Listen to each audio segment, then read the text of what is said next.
Welcome to Zero Credibility Sports. It's your host, Peter. We're back, boy. I'm here with Jay Yao. Hello. Harry. Hello. All right, are you ready? Everyone's back. We're keen. Let's get it. NBA. So the Dubs suspended Draymond after his on-court incident. If all of you go on Instagram, you guys might have seen it. Last play, Draymond. So is Instagram now the new news the form? most credible source? House of Highlights is definitely one of the most credible sports for NBA. Are you going to disagree with me there? I mean, I just think quoting that means Instagram no. as a credible news source is How about if you actually questionable. just watch the game? I mean, it just came out of the game, right? It's not. It's not some sort of viral phone video that someone taped. People got 9-to-5 jobs here. All right. That's true. You can just watch the. Oh, fine. Wait, let's go. All right. And so basically what happened was Dubs were behind. They had the ball. The score was tied. Oh, the score was tied. My bad. Sorry. They were tied. Dubs had the ball. Draymond. They got a rebound with 6 seconds left. Yeah. Maybe Harry should explain it. I was about let me finish. I didn't even get the time to finish. All right. Draymond basically could have passed it to Draymond. Well, you set it up. He got a defensive rebound. He got a defensive rebound. Was running the ball onto the court. How many seconds left on the clock? 6 Doesn't seconds. okay. 6. It matters. It matters. Okay, fuck it. Harry, go then. Oh, no, I'm not ready. But yeah, 6 seconds to go. And he Score goes, tied. He just goes. And he Runs into traffic instead of passing it to dribbled, KD. he wanted to do a fast break the way that he does routinely throughout the game. Yep. But it was different this time because there was only 6 seconds to go. Steve Kerr decided not to take a timeout. Yep. And you can see Kevin Durant. And by the way, it didn't have. What one key is Stephen Curry was out. Yeah. He wasn't on the call where maybe you could have looked at for him because he was the point guard. It's Right? out Yeah. for 10 more days as well. Right. And you can see that Kevin Durant clapping to get the ball. Yeah. No, but it As didn't matter. If Draymond it's the was- last second, the person who takes the shot definitely should have been KD. I mean, that situation, look at him. He was open. But I think Draymond just made a boneheaded play and running into traffic. He ran into like fucking 3 players. Yes, but I think you have to be aware of the time because you're not to know when Clippers were going to take the shot. So when you have 6 seconds to go, even if you had 10 seconds, you could sort of run ahead and maybe see And what time happens, it. right? And time it, yeah. Because you just never know. But with 6 seconds to go, knowing that you need a shot your tie, you need a shot. Kevin Durant can pull out from anywhere, from 30, from 35 exactly. even. Why didn't you just give him the ball? Yeah, and he didn't. So it was. You could say it was a boneheaded play, but I think that Draymond maybe lost track of time, and he did a when JR. he gets the ball, in throughout other parts of the game, he does it regularly. Yeah. It's a good I play. know. It's what makes him great. No, but I think he passed off the ball too late. If you watch the play, he never right? passed the ball. He just lost the ball. He just lost the ball, but he obviously if he watched it back, he probably would have passed it off earlier, right? Sure. All right, okay, that's not the point. So the point is, he lost the ball. Yeah. Kevin Durant got pissed and started looking at Draymond saying shit, and then Draymond got pissed, and then they got a little verbal argument. Long story short, Draymond got suspended for the following game for apparently poor conduct on court and stuff. So It wasn't just on court. It was off the court. Off the court There's as well. There were we're going to reports- get into this. Okay. yeah, there were reports of him calling KD a bitch Yeah, multiple just go with times. the B word, okay. Multiple times, yeah. So thoughts? And there were, I've also read that it might have been even, in addition to calling him the B word, there were Challenging other, his- yeah. We'll get challenging him into about that. free agency, but also there were other bad words that he might have called. I don't know what it is. Did he? But B word might not even have been the worst word. But anyways, that's good. They're showing you. I mean, this is not the first time. Just so everyone knows. Apparently, last season, from if you read a few articles, they're saying they had a few altercations, not like Who's they? You verbal. mean KD and Draymond? KD and Draymond. Oh, yeah. And it wasn't the first time Draymond acted out. If you remember the 2016 season against the OK, do you remember that game against OKC when Steph Curry hit a shot from 40 feet out to win the game at the buzzer? Remember that? He scored 40 points or something. At halftime, Draymond cussed out Steve Kerr. Because I was watching the game. Wait, Draymond? Lisa Salters, who's the ESPN silent reporter, reported that she could hear Draymond get into a verbal argument from outside the locker room at halftime. So that's not the first time that Draymond has cussed out someone on his team or in an organization. Yo, Draymond's from Michigan, man. From the 8 Mile. The place is rough there, man. So, Okay. so Although that's Detroit. Michigan's in Ann Arbor. But okay, let's not have facts get in the way. yeah, but he's from he's from the hood, apparently. I did a hood check, apparently. He's about that life. Is that right? I don't know. Well, he's from Michigan State, by the way. So, yeah. Which, is that I don't think that's in Detroit either. Detroit, Michigan. Am I wrong? Okay. Anyways. No, but I don't think that's from Detroit. I don't think Michigan State is in Detroit. But anyway, okay, fine. Yeah. Yo, Justin, you ready to come in? So what are your thoughts? First of all, that story was told terribly. Second of all, Yeah, it wasn't. I mean, I take some responsibility for that. second of all, I do not think that, we should be censoring the word bitch. Like, come on, man. It's not even that bad a word. This is a safe space, all right? Like- it's a safe No, I'm not space. censoring. I'm just saying Like, I choose to like use bitch is a noun for I a just- female dog. Like, it literally is just a noun for a female dog. All right, let's go. I'm Third not here thing, to censor. I'm just saying I the, choose to use the word, the B word. Fine. Okay. I think the actual issue with the whole KD Draymond thing is actually not that. Big of a deal. No, it's actually not that they got an argument or whatever. It's actually not that. It's actually not even that Draymond cussed him out or that they had an argument on court and then which carried on into the locker room after. There's a tension for And all that about sort of free thing. agency, isn't it? It's more around. Yeah, it's more around what was said by Draymond, and I think that and that No, is, but what was said? that is the issue that is the real issue, right?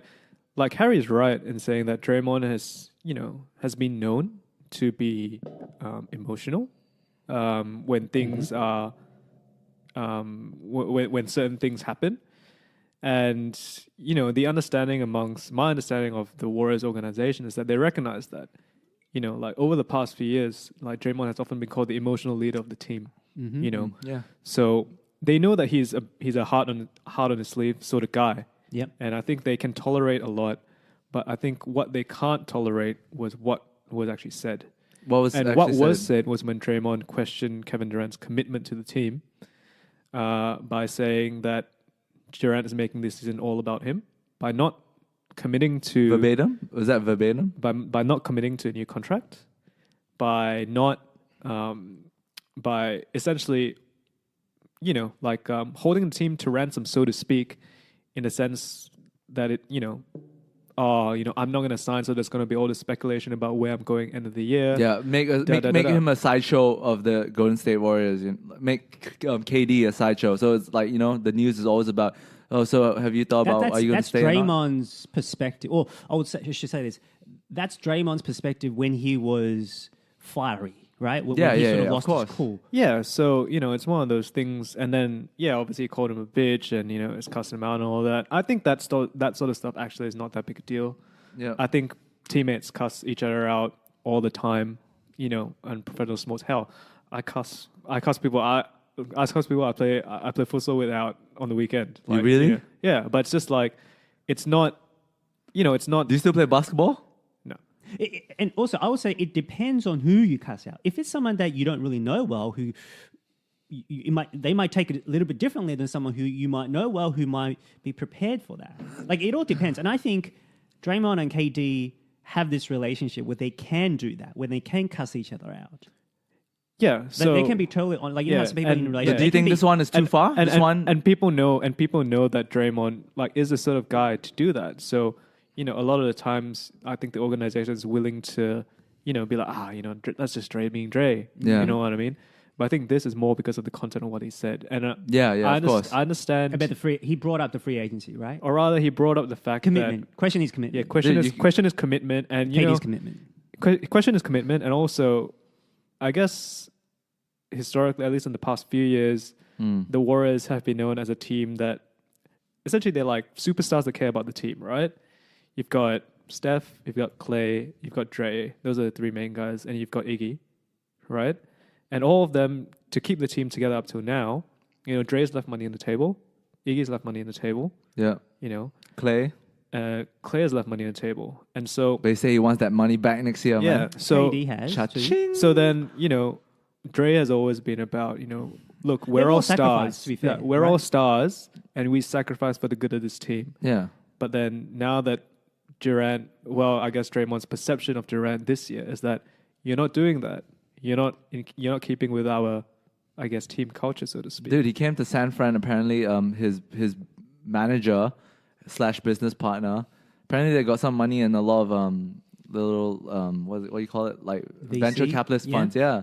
So maybe he just came here and make some money, and he's about to bounce and for his legacy because he might want to do LeBron, maybe OKC back next year. So I think the issue was exacerbated really by, if they just had an argument around that final possession. Yeah. And, it's just like, no biggie. You should have passed me the ball. Nah, I had, I was pushing up the floor, like, no biggie. Yeah. But I think it's more along the lines of what was actually said. And I just want to come back to what actually happened, which was an offensive rebound. Yeah. And Durant actually had the rebound. Yeah. Draymond came in, grabbed it from him. Defensive rebound, you mean? Yeah, sorry, defensive rebound. Yeah. Durant actually had the rebound. He was in position for it, but I'm not sure Draymond took it away from him. Watch the vid. Draymond took it away from him and pushed it. Okay. Right? He tried to push the tried to push the play. Yeah. I don't think he was consciously trying to take it away from him in that moment because you're trying to grab the rebound. It's crucial. It was only like. Do you want me to play 10 seconds. Okay, I'm gonna play. No, Harry. Listen, I understand what you're saying, but I'm just saying that's what happened optically. It's what happened. Like Durant had the rebound. I'm not saying that Draymond. I'm not saying that Draymond is there methodically thinking, "Oh, I'm going to steal this rebound." Right, but Draymond was just being. You're not okay. So, but I'm just saying, if you're Kevin Durant, right? 2 weeks. If you're Kevin Durant, now we're back here fighting again. But if you're Kevin Durant, you're not thinking about that, right? You're thinking about, man, I had the rebound, right? You grabbed it from me. So okay, I disagree with you on this. Oh, there you go. Yeah, but Draymond was there first. Now, like you want to secure the, but like in that play, I don't think Kevin Durant would be salty at all for doing, because Draymond's just doing the right thing. You're trying to secure the rebound. You don't know if someone's coming from behind. There's so many plays where you think the other teammate's going to get it, and then someone else sneaks from behind. The opposition player sneaks up from behind to get it. So by grabbing the rebound, by securing the rebound ahead of anyone else, that's a good play in my opinion. Okay. But so if Kevin Durant reads it that way, then he's wrong. But where Draymond went wrong was not passing the ball to KD with only 6 seconds left. Okay. Yeah. That's fine. Yeah. I understand what you're saying. Yeah. But let's not lose the forest for the trees, right? If I'm Durant in this situation, right, and I'm upset that we have not won the game because I think I should get the last shot before regulation expires. It's the best play by far. At a time where you're emotional, you're upset. Hey, you didn't pass me the ball, right? That's gonna be something that ticks you off as well. It's like, man, I had the rebound. You took it from me. You should just pass it back to me, man. Or why didn't you just not take the freaking rebound, right? The thing is, like, whether it makes sense or not, and stakes are high at this point because it's tied. It's for the whether it makes, I guess, so-called rational sense or not, it doesn't matter. Like when you're in that sporting situation, you don't really give a shit. You're just upset. Yeah. Right? Okay. So I think that partially is also why Durant, felt upset. And then it went in this whole thing. But Dre shouldn't have said what he said. I think Dre shouldn't have said what he said. Yeah, of course. Look, Durant should absolutely feel that. I quibble with you on the rebounding, but not with the shot, because the best basketball play is for Kevin Durant to get the ball to take the last shot, whether it's from 30 feet, whether it's from 25 feet, because he's a much better shooter than... He has the unsaid right, the unwritten laws right to shoot that last shot. Without Steph Curry, because... Yeah. We get it. Right? Yeah. So unquestionably, the right play is to get the ball to KD. I disagree with the rebound, but so that's a small point. So in terms of the argument, KD is in the right 100%. Yeah. He's in the right. Draymond's in the wrong. And sometimes, but pride gets in the way. We notice. And so forth, right? But of course, I think where this blew up is the fact that Warriors suspended Draymond without pay. Because look, things happen. You could get in the heat of the moment and you can get over it. But the fact is, Warriors took the public step, to acknowledge that, hey, we've suspended. Because you can. There's a lot of things that we don't know. You can find someone. You can do it privately. Yeah, there's a lot of things that we just don't know. And well, we know for a fact that he's suspended. Yeah. And I don't think they do this. Like, I'm sure there are many of all teams where you punish privately. It's not a decision that's taken lightly. I agree. Right. Yeah. So I agree. The fact that, hey, listen, we can still punish someone and not say anything. We can fine them by not saying anything. But the fact is, they went public, which is a big deal. Yeah. Right. Yeah. Now we can get into why it is. I'm sure, depending on how much, but I am sure the impending free agency has something to do with this. Yeah, as in what? Do you think they're trying to punch him in front of Durant to show something, or that's part of it? I don't know how much is it, but I have heard, I've read that a lot of players are on board with this punishment. Like it's not because it's entirely for the sake of Durant to make it show that we're on your side. Yeah. It's because he actually did step over the line, from what I gather, right? And I do agree that you can even defend, even if it's a wrong decision, you can defend that in the heat of the moment. Yeah. But it's not okay to just bring this up, to bring something that's personal. I understand ultimately it's to do with the team. Yeah. But it's a personal decision for Durant. And it's not even this season. If you want to say, hey, you have 1 foot in and 1 foot out and it's affecting your play, you could make an argument that, hey, your impending free agency is extending to your on-court play. But it's not. Kevin Durant's having a brilliant season, right? Yeah. He's having a great season. No, but I mean the way... So it's not affecting the play right now. No, but Draymond could look at it like this, Me, Clay, and Curry and Iguodala have been here since day one. Okay. You come here and win with us, and now you're about to dip. Obviously, sometimes people feel dip out of the club, dip out of the. Well, first of all, he doesn't know. I understand. Yeah, he doesn't know. No, I understand how Draymond feels. You want security. You want to know going forward that you have my back. Good. Yeah. And but that's awfully presumptuous. Or awfully, what's the word I'm looking for? Very, very presumptuous. Yeah, but because you have no right to tell someone what to do, not now, but as a year from now. Yeah, but right. You want security, fine, but it's not up to you to get it if someone doesn't want to give you it's easier said than done when these players are like especially Draymond, who works for the team, right? Everybody works for the team. Everyone's selfless. No, but no, that's not true. Well, I'm sorry. Everybody mostly on the Golden State Warriors are selfless. That no one's who does all the dirty work from the contract situation thus far. Yeah, I would agree with that. Yeah, who does all the dirty work? Look at Draymond. Draymond probably Draymond's the type of player who does all the dirty work and gives the ball to Curry and Thompson and Durant to have their stats up, there's a bit of that too, surely. I don't think that's the case. I think, well, first of all, if Draymond's a better shooter, then he could shoot more, but he's not a good shooter. Yeah. He does all the dirty things well, which is absolutely true. He's underrated by that aspect. Yeah. But if he wants, and by the way, I think the Golden State... And there could be, there also could be tension because I read somewhere that some of the players feel that the optics from the news-wise, it looks like a please stay KD tour. Every game beforehand, they will ask, Durant, is he going to stay? And then they'll ask the players, do you think Durant's going to stay? And that impacts. I understand that. I understand that there is this. The dressing room. If the right word, I don't know what the right word is. There is perhaps a bit of unease that all the attention is on Kevin Durant. But should Durant sacrifice his agency for the sake of the team? And it's not his fault, right? Yeah, no, but should he sacrifice that? Should he say, for everyone to go away, I'm just going to lock it. I'm just going to sign an extension. Do you understand? So it's not easy. I understand how the players may think, but I guess we could also understand how Durant also feels too.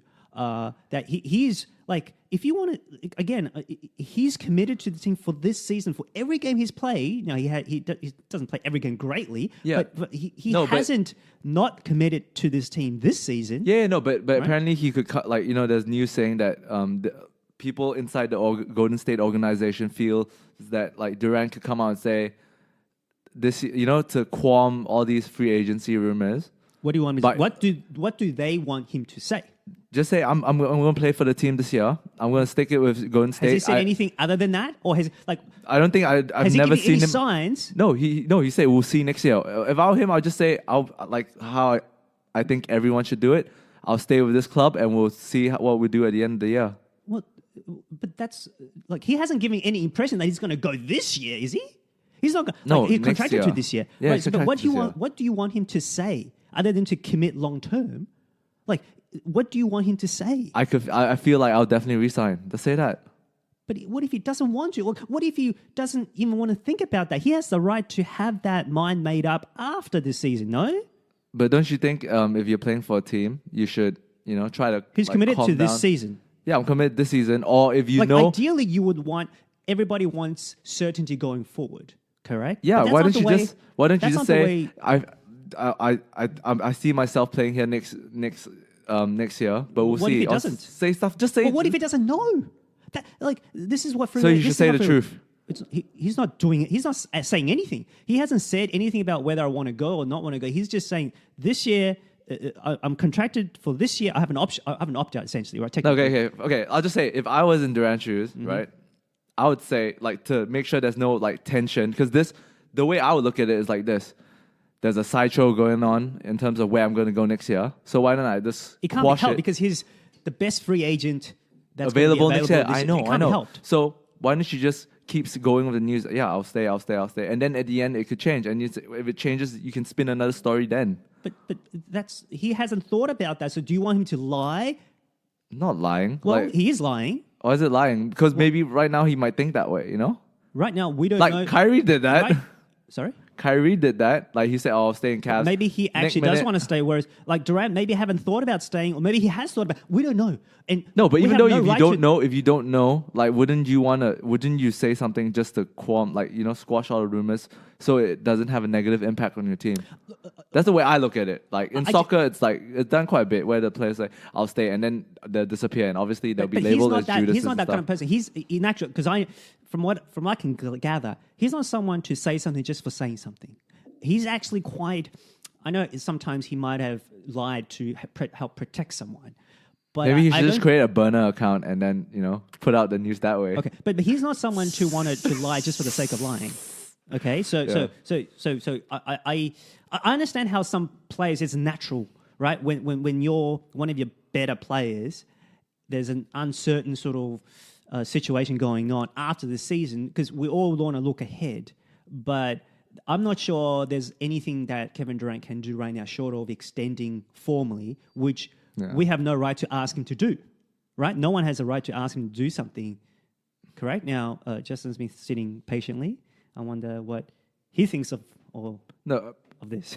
The news was saying that he should spend more time trying to change the topic, like talk more positively about the Warriors or just rejecting the questions on the subject of his free agency. Because I think from the news, it says that it feels that the team feels that KD is just fueling the news to talk about it, to make it a topic. I'm not sure if it's as big as you're making it out to be. I can understand how certain players can sometimes, especially when you went to New York and there was all these free agency sort of. Think about it this way. Okay, I think to make it more simple, think about it this way. If I'm like KD, and I'm gonna if you say I shouldn't lie, okay, this is the way I'll go about it. I'm contracted to play here this year, and you just repeat that story from the first week to the last week of the NBA.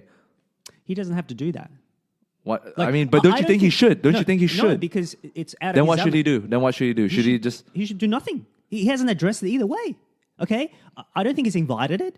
Well, in the sense that if you wanted to go away, you have to sign. But if he doesn't want to sign, you can't do anything about people wanting to find out, or people are curious about what's going to do. That's natural. It's part of what drives the NBA. It's part of what what pays them the salary, because people want to talk about. People want to talk about what's going to happen. Okay, that's part of it. That's part of the course.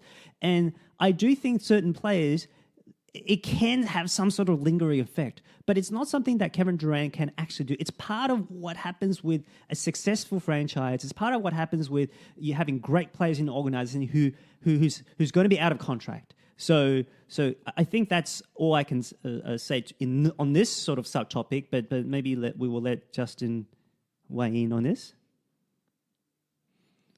I think it's a matter of trust.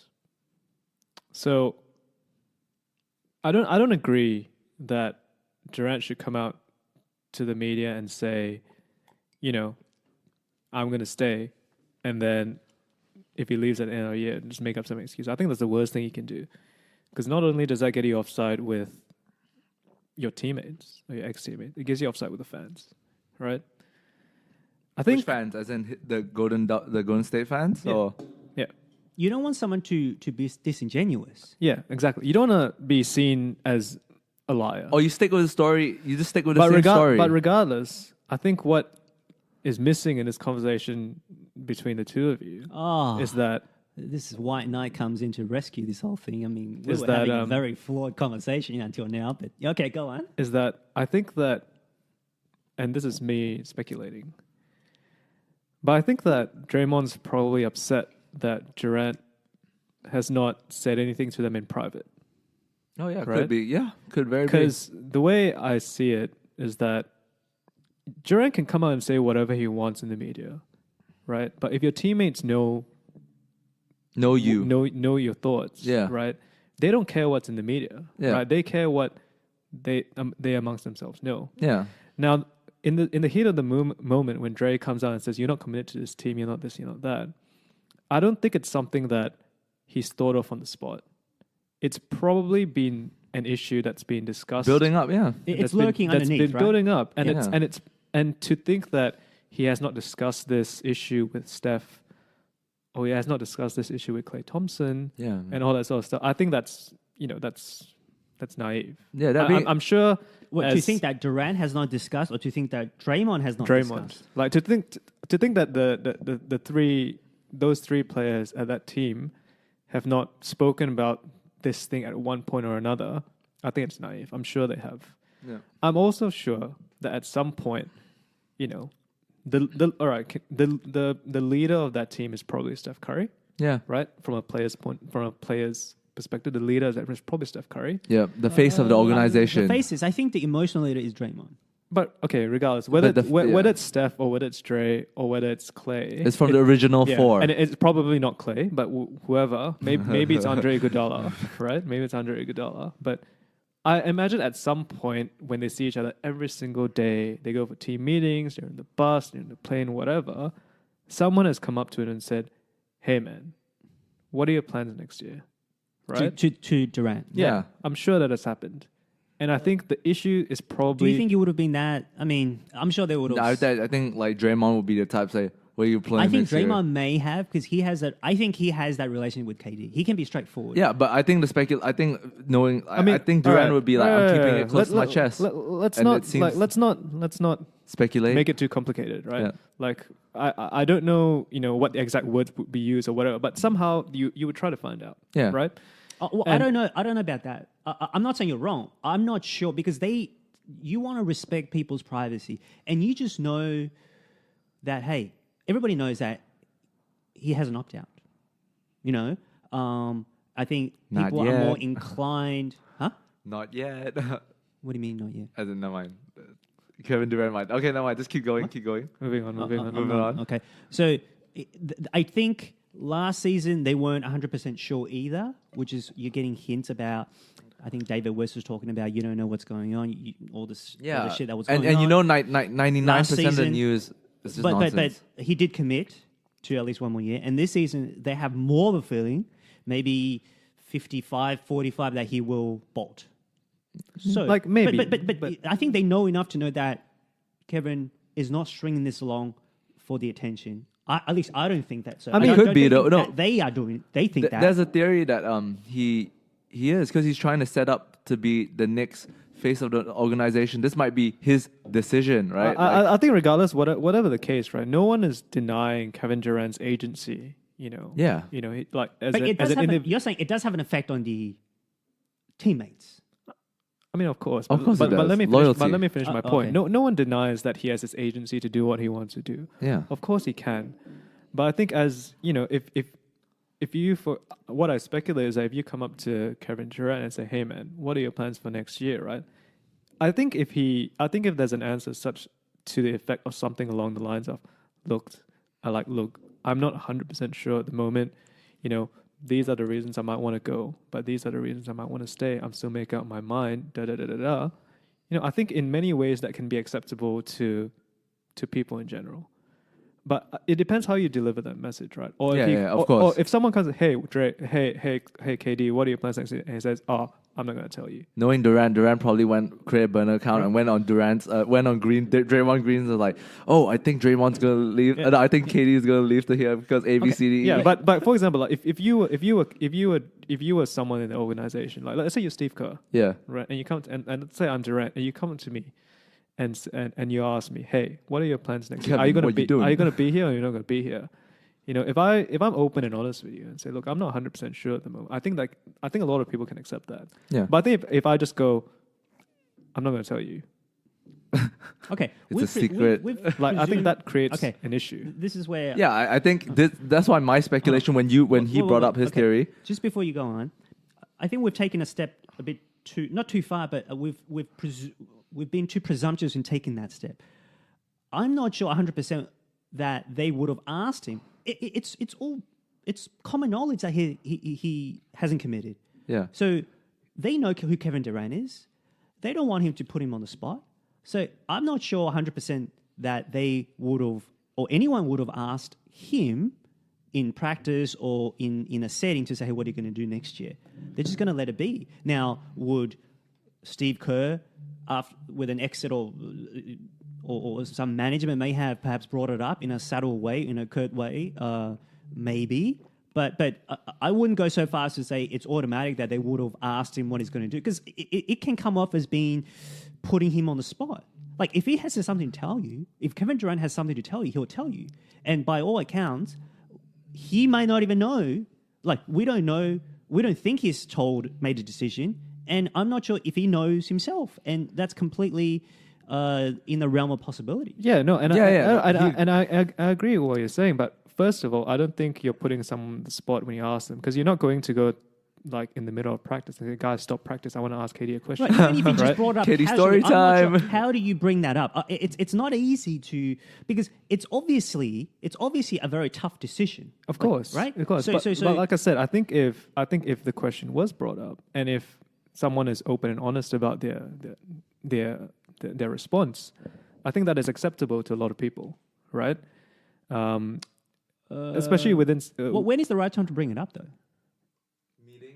Like a player meeting when you're out at, like, maybe you and KD are out for a meal together. Maybe you're having a beer after practice, or maybe you're as a coach. You're talking about regardless, whoever, right? Do you understand how it's not as easy as we all think? Like, yeah, of course. It's not as easy, no. Right? I actually think it's not as hard as you think, because all these players see each other. All these players see each other every day. Mm-hmm. They all are on. They're on the road together. They're on the road together. They're on relatively friendly terms, right? They won 2 championships. Yeah, and together. and the reason I say this is just based on experiences that I have had on teams and in working environments where there is a bit of, how to say, uncertainty. And although I mean it's a bit different within the environment of professional sports and the shower naked together. And professional services, so to speak. But when, for example, if you're if people are getting laid off, right, and you're being offered a package to leave, right,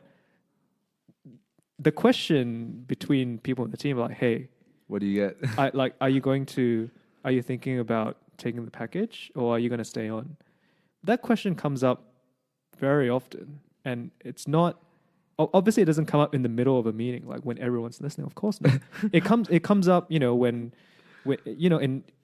in little pockets of private time, like your little your water cooler talk. Yeah, like your little D&M sessions, right? Like you have this with your friends as well, I'm sure, right? So this and the thing is, if someone goes to me like, hey man, like they're offering people packages to leave, would you want to stay on, or would you take the package to leave? If someone goes to me, look, I'm really not sure. I'm sort of thinking my next move at the moment. I have something lined up, but I'm not 100% sure, but we'll see how it goes. I think that is acceptable to a lot of people, because it is a very difficult decision, and people understand that it's not something that you can decide then and there. Right, but I don't think it's. I mean, we have to wrap this up. There are no perfect analogies, but I'm not sure if that's the perfect or right analogy. Because you think it's not easy to bring up. I'm not saying it's not easy. You think it's easier, and I'm leaning more towards Justin. Maybe it's easy to bring up, but maybe Durant may have actually. Okay, so do you think he might have made it clear. Let's make it simple. Let's not talk about this. I have no idea. The more we talk about something, the more it's going to make it worse. Yeah. And I don't know if that got brought up, but I think it's easily when someone is making it will have a pretty tough. And we all look. People have a better idea when you see them every day. You know that it's probably leaning or have a lower possibility of you have a feeling of ways than previous year. Yeah. Like, I'm not saying it's less than 50. I'm saying compared to the season before, it's less likely. Yeah, okay. Right? It's maybe from 60% to 55%, whatever. It's tough. It's not easy. So if you know that's the case, if you know he's going to struggle with an answer,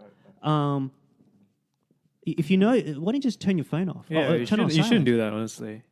So if you know that it's going to it's going to be a tough decision, you just don't bring it up anymore.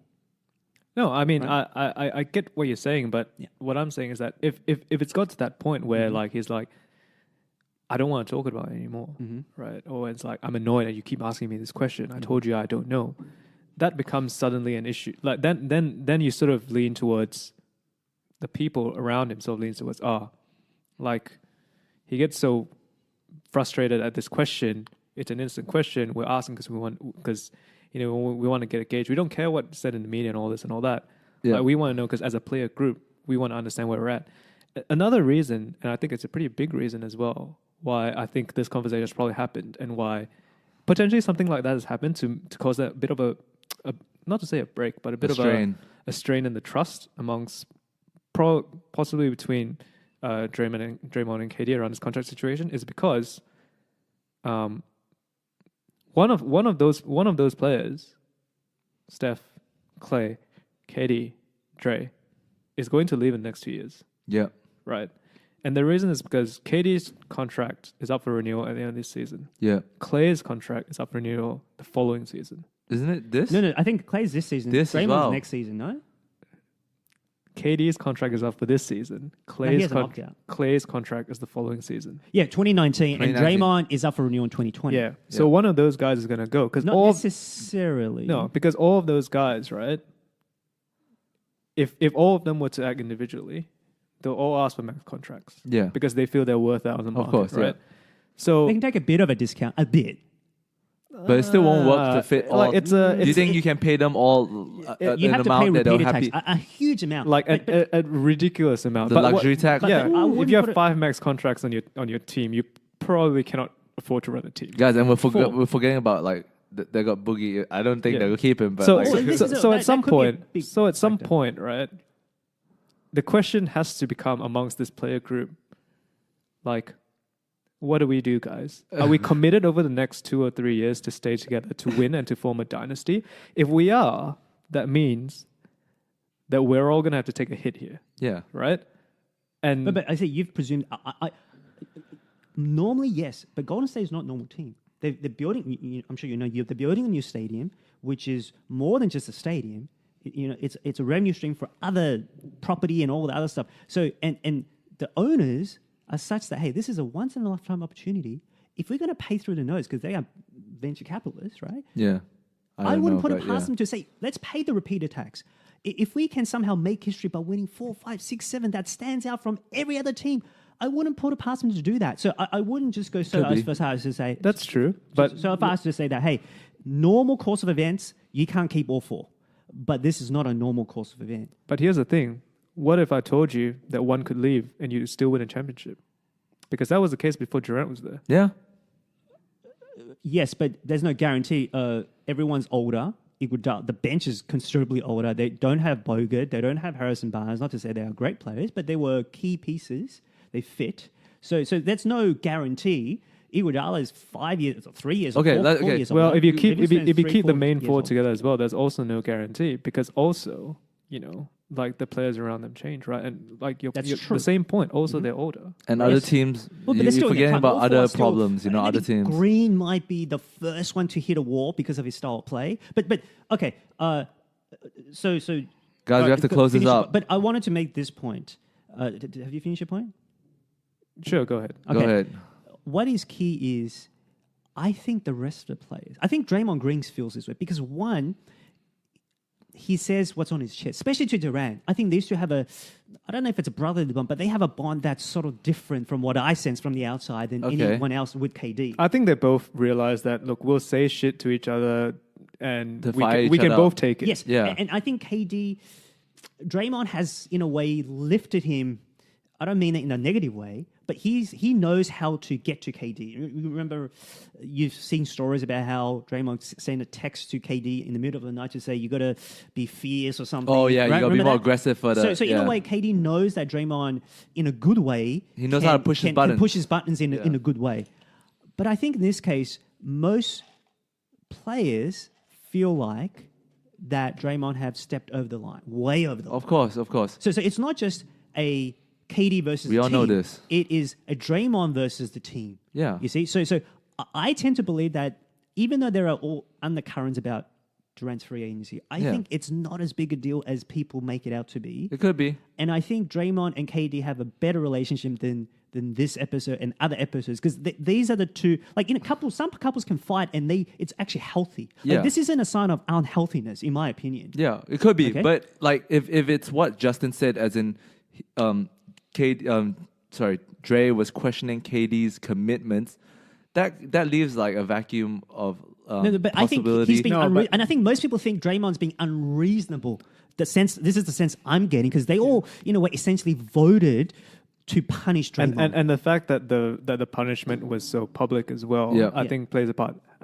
I agree with you there, actually. And I think that what you said and what I said actually might not actually be that far apart. Okay. Or rather, it's because potentially the team could feel a bit upset at Draymond, because Draymond is known as a team player. Yeah. And Draymond himself might feel, well, I'm a team player because I'm not happy that KD has not committed to this team.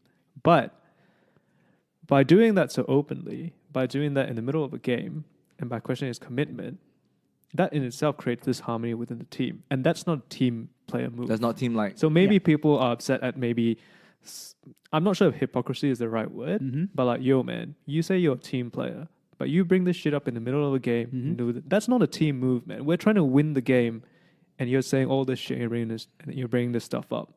It's like throwing a tandem. You're basically throwing a tantrum. You're basically like... Yeah, although I'm not saying I'm trying to defend Draymond, but I think when you're cornered, because even though he's wrong, but someone knows they're wrong, but they just want to save face, right? They just have this pride. Yeah, that's they what want to sort of we all know back, that, right? Okay, but when he hit back, when he punched, or what's the word, clap back, or whatever, Clap back, to defend, kick back, whatever you he call went it. too far. He went too far. He went personal. This is in a personal thing. He personally attacked him by questioning his commitment, and that is out of line.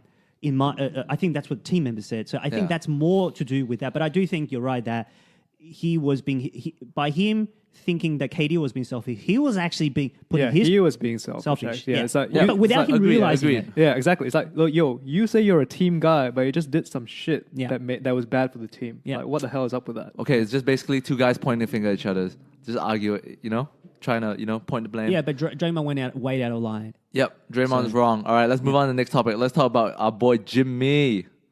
Jimmy Butler got traded to the 76ers. So what went the Timberwolves' way was Saric, Covington, and a second-round pick. And Bayless? Is that Bayless? No, sorry, Jared Bayless? Was he? Okay. I'm not too sure. But I know there was a second-round pick. But Jared Bayless is honestly a non-fact. It's like a box of chocolates. They gave them a box of chocolates. I wrote this down. In 2022. That's 2022, not going to impact now anyway. So, all right. So let's talk about the trade. What are your thoughts, guys? Who won? Who are the winners and losers of this trade? Justin? Oh, actually, didn't you say you have some thoughts? I think you might have said that in the preview. Yeah, okay. I'll just go with... That's a bit unconventional. Let's go with the winners and losers, right? So why don't you tell us your unconventional views? So... You're going to say the Wolves won this? No, the winners are the Timberwolves locker room, right? Because Cat probably feels more emasculated right now. Like there's no more guy to shit on him. He feels more emasculated? No, more... Okay, he feels more like a man right now. Because emasculated is not a word. No, man. not emasculated. Okay, my bad. Right. But Emasculated is not the opposite of emasculated. So what's the word? I don't know, but I know it's not masculated. Okay, fine. We understand what you're saying. Yes. He feels like a man now. Okay. I think the Bulls made probably one in the grand scheme of things, because the Bulls traded Levine, and the seventh Makinen. pick. Yeah. Makinen. Yeah. Markkanen. Yeah, Makinen. For Makes the Butler. GM look like a bum. Two of those guys are injured. Yeah. No, but Zach LaVine is like top 5 scorer in the NBA right now. He has no choice. He has to be. If not, no one else on that team is Not going very to score. efficient, I guess. Like, no one else on that team is going to score. Like, But he has to they're be. definitely one of this trade. They make them look good. It makes the GM of the Timberwolves and the owner, apparently, Kevin Pierce. Was it Kevin Pierce? Kevin Garnett. Sorry. Kevin Garnett. Kevin Garnett came out and famously said that the T-Wolves owner, Glenn Taylor, don't know shit about basketball. And it's really showing.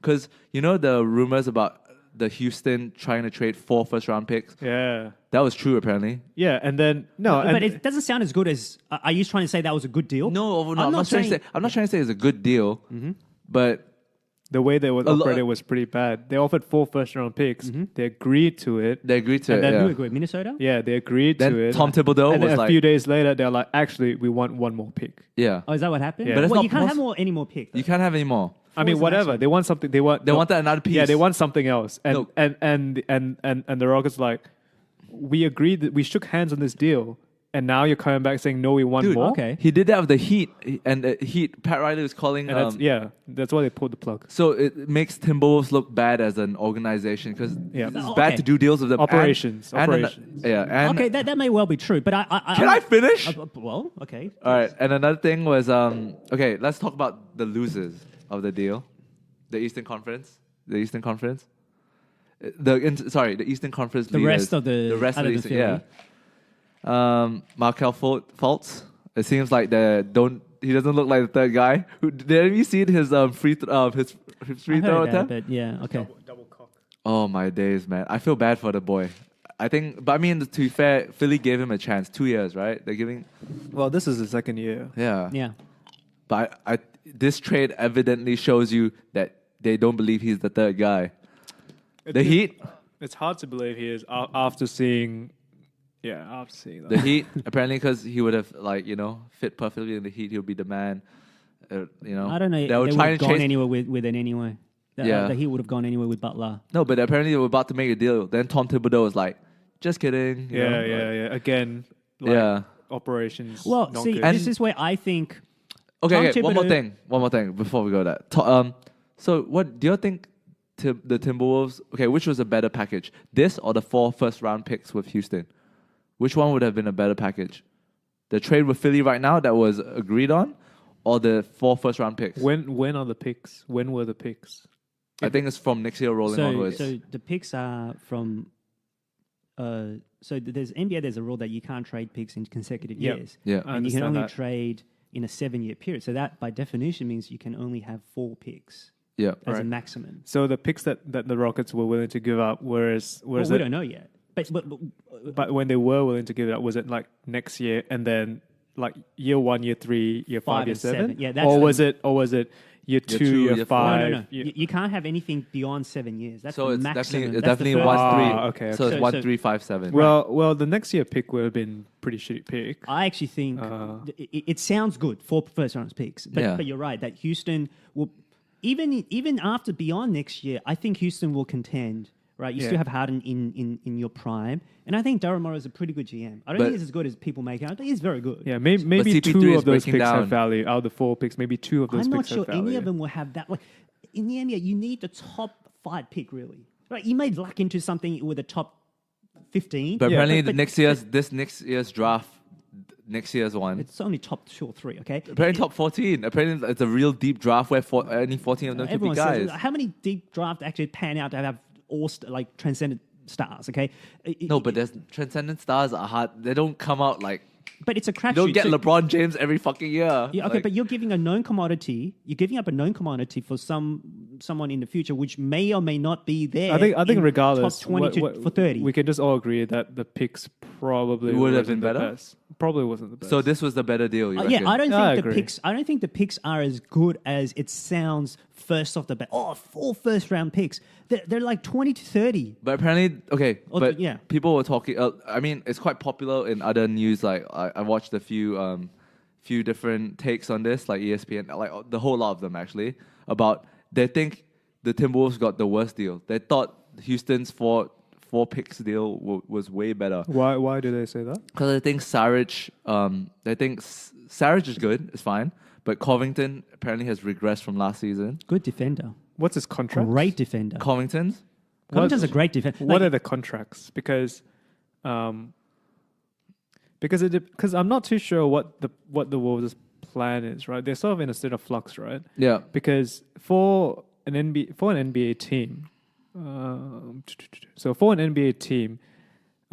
if they're run pretty well, they have a plan for maybe the next 5 years. 5 years, yeah. Well, their In terms plan is of- to build around towns. Is it though? Or is but absolutely is. No, but is it like we want to win now with Towns, or we're going to tank this year, the next year, No. and then in 5 years we'll come back and win with Towns? No. They want to. They want to go right now.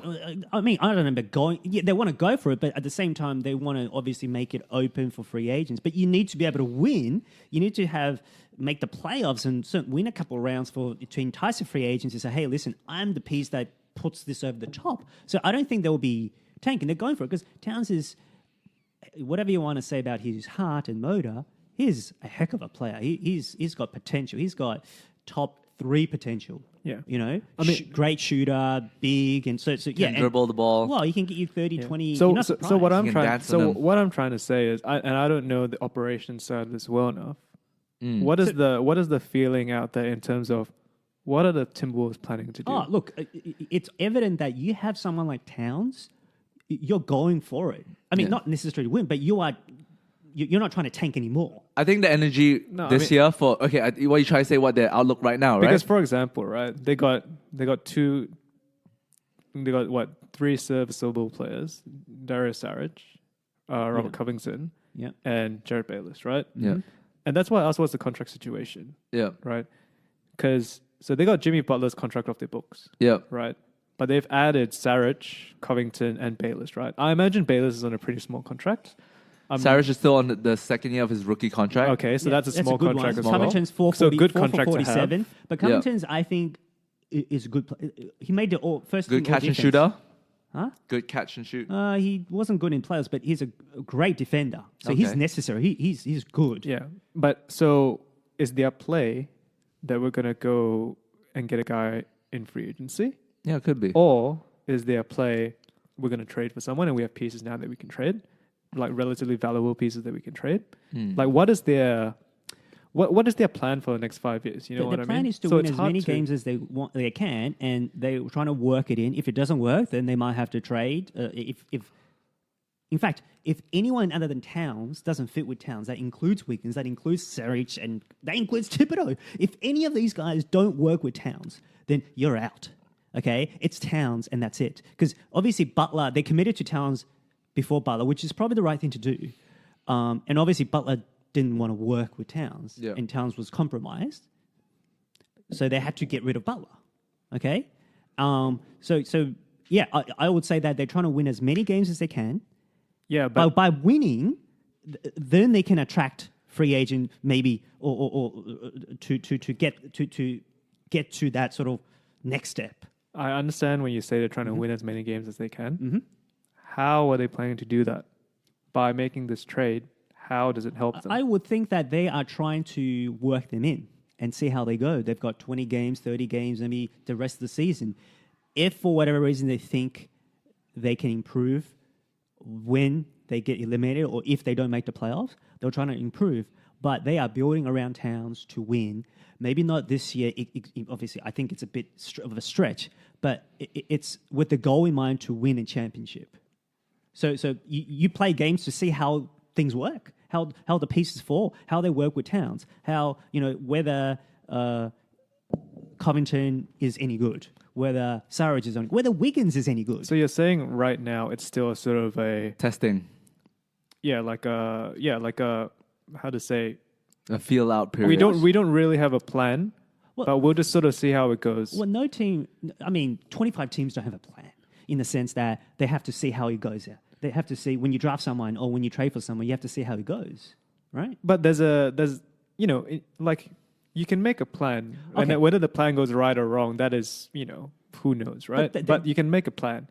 And the plan is to build around Towns. The greatest example of that of a plan and executing a plan is the Sixers, right? Like that's the most recent example that I can think of, where they said, "All right, we're going to be shit for 3 years. Trust the process." Yeah, we're going to be terrible for 3 years. Oh. We're going to get 3 Draft first-round picks. Yeah, and then we're going to really make a go of it. Yeah, and that's what's happened now. And right? it's coming to fruition. So that was sort of their plan. Yeah, right.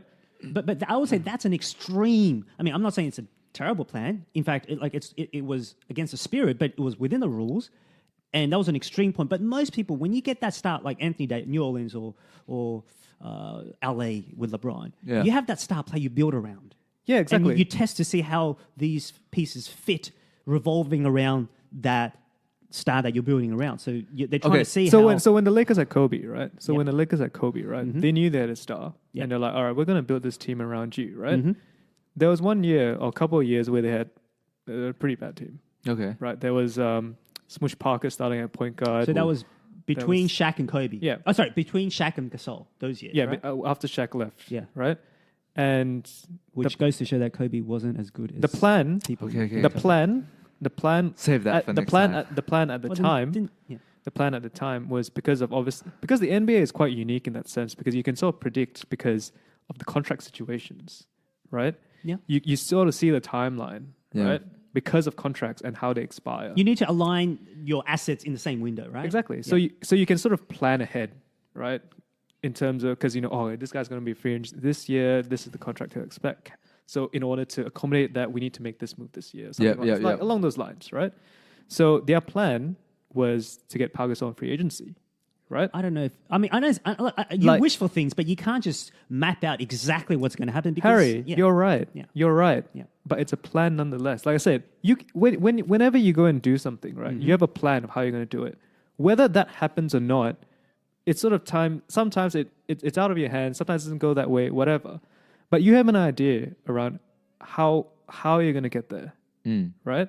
So if you're a prudent GM in the NBA, you have a plan, or you should have a plan. I don't know, like the Kings. You should have plan if it doesn't go to... The Kings might be an exception, but you have you sort of have a They're doing plan. pretty well this year, if you haven't noticed. That's true. Better than I thought it was. De'Aaron Still bad. Fox and Hill.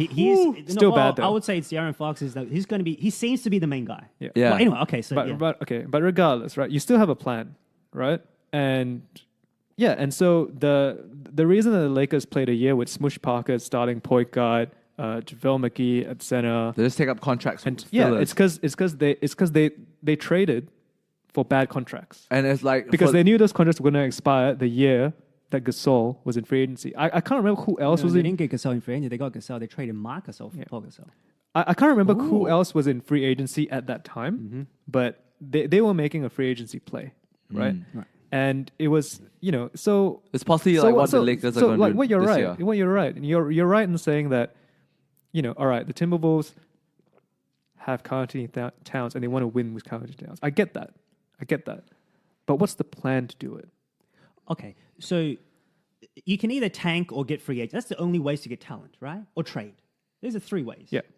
I don't think they're going to tank because you've got Towns, who I don't know when his deal was up. Yeah. But you don't want to.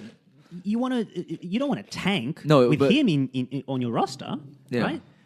You just traded someone, a disgruntled employee, for some new pieces. And you gave him a So you're huge... not gonna You gave trade him Cat a away big right contract. You gave Cat a huge contract as well. Well, yeah, because you have to. I mean, it's the prudent thing to do. Yeah. And so you've got the pieces already, new pieces, so you need to see how they work. And in order to attract free agency, or a free agent to come to you, you have to prove to people that you are getting close, because you're not a big city, you're not a big market. Minnesota, I don't know many people want to go there. You're not New York or LA. So in order to attract... Cause it get cold like Minnesota. Cold like Minnesota.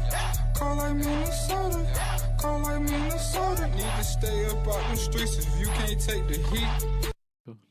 A free agent or marquee free agent, you need to be able to prove to them that, hey, we're on the doorstep of winning. So you need to start winning. You need to obviously work in your new acquired assets, and you need to win. Yeah, but that's for why, multiple reasons. But that's why I asked the question for the guys that went to Minnesota. Yeah. What's their contract situation?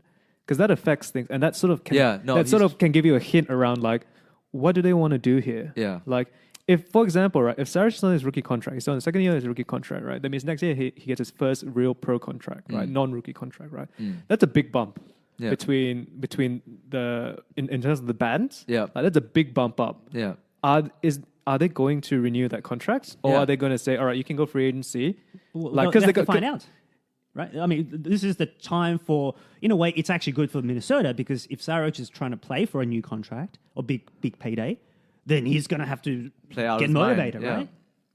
No, I understand what you're saying. No, I'm but saying, what like, he's trying to say is to see what are the contract situation around the whole Okay. roster, to see what are the Minnesota trying to scheme up? Are they going to try trade some of these pieces? Okay, so or are they going to answer your question, clear I everything think up and sign free agents? I think they are doing the best they can to win as many games right now to figure out. I agree. To get the pieces out. And here's another thing that we need to also talk about. It's different time horizons with Glenn Taylor. I think that's his name, the owner. Yeah, Glenn Taylor's and the Tom owner. Thibodeau. He's on the hot seat. Okay. Yeah, Tom Thibodeau. Yeah. So if I haven't answered the question before, now I'm really going to answer the question. Tom Thibodeau needs to win right now. He can't afford to, because his job is on the line. Yeah, and he screwed this up. I think most people think that he didn't do what because it was him who wanted to get Butler out of Chicago. Yeah. And it backfired. Yeah. Right? Whether Butler had more of a play or not, he's the one who got him. He felt like, hey, I've worked with him before. I could get him in now. It didn't work. So his neck is on the line. So he's got to win as many games. Yeah. He's got to make... If he doesn't make the playoffs, he's gone. No, you could tell that Tom Thibodeau is fighting for his job just from his trade requirements for this trade. Which is why he didn't want to take the Houston package. It doesn't make him win now. He wanted player, not picks. He wanted an experienced veteran and not traded to the East. Not traded to the West. To the West, sorry, yes. And that's why, because he's trying to win. Well, it's quite evident. But obviously, owner and coach objectives differ sometimes. It may differ, yeah. So I think that in and of itself, the difference between the owner and the coach, I think that in and of itself puts Tom Thibodeau in a tough situation, regardless of... To be fair, if they win this, let's say they make the playoffs this year, right? I think even if they make the playoffs, he could still be out. Even if they even if they get past the first round, he could still be out. And I think it's because there's probably a bit of a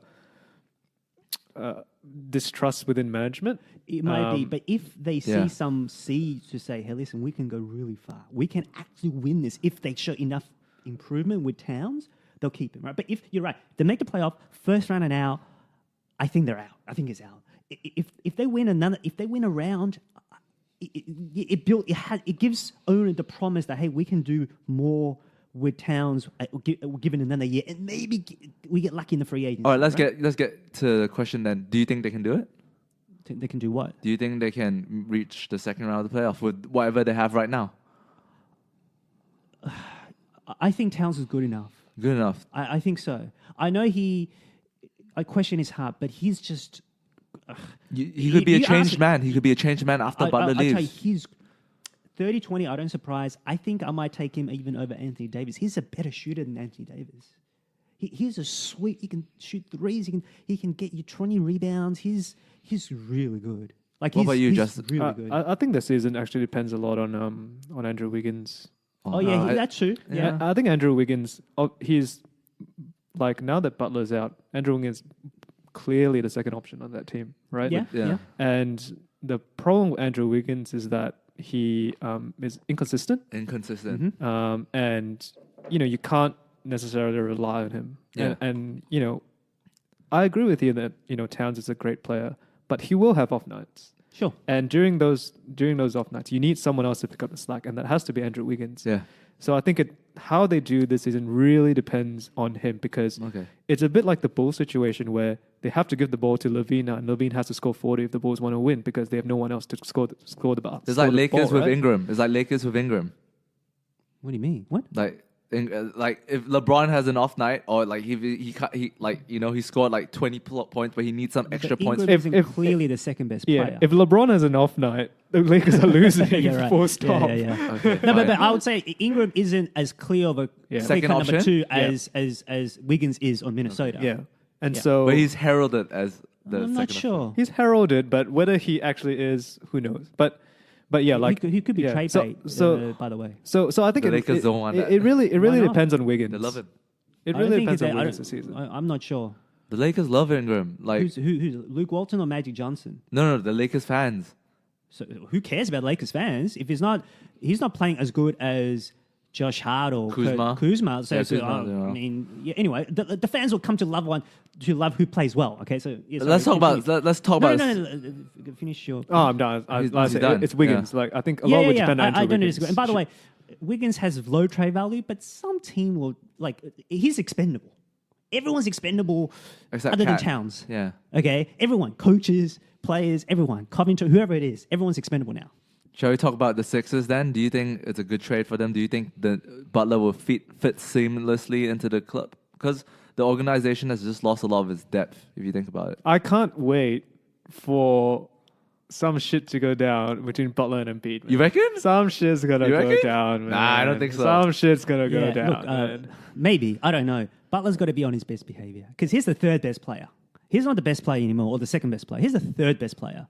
And we haven't talked it. Well, I know we talked about it before, but I sort of didn't pay much attention because I don't think Butler, I've made my feelings known. Butler's not that important to talk about. But I think it's important in this sense that, okay, he's this old school kind of guy, right? Works hard, yeah, not really, doesn't have any, He wants to be a world-class leader. talent. He Yeah, he wants to be a leader. Yes, but I'm not sure he's been effective in leading.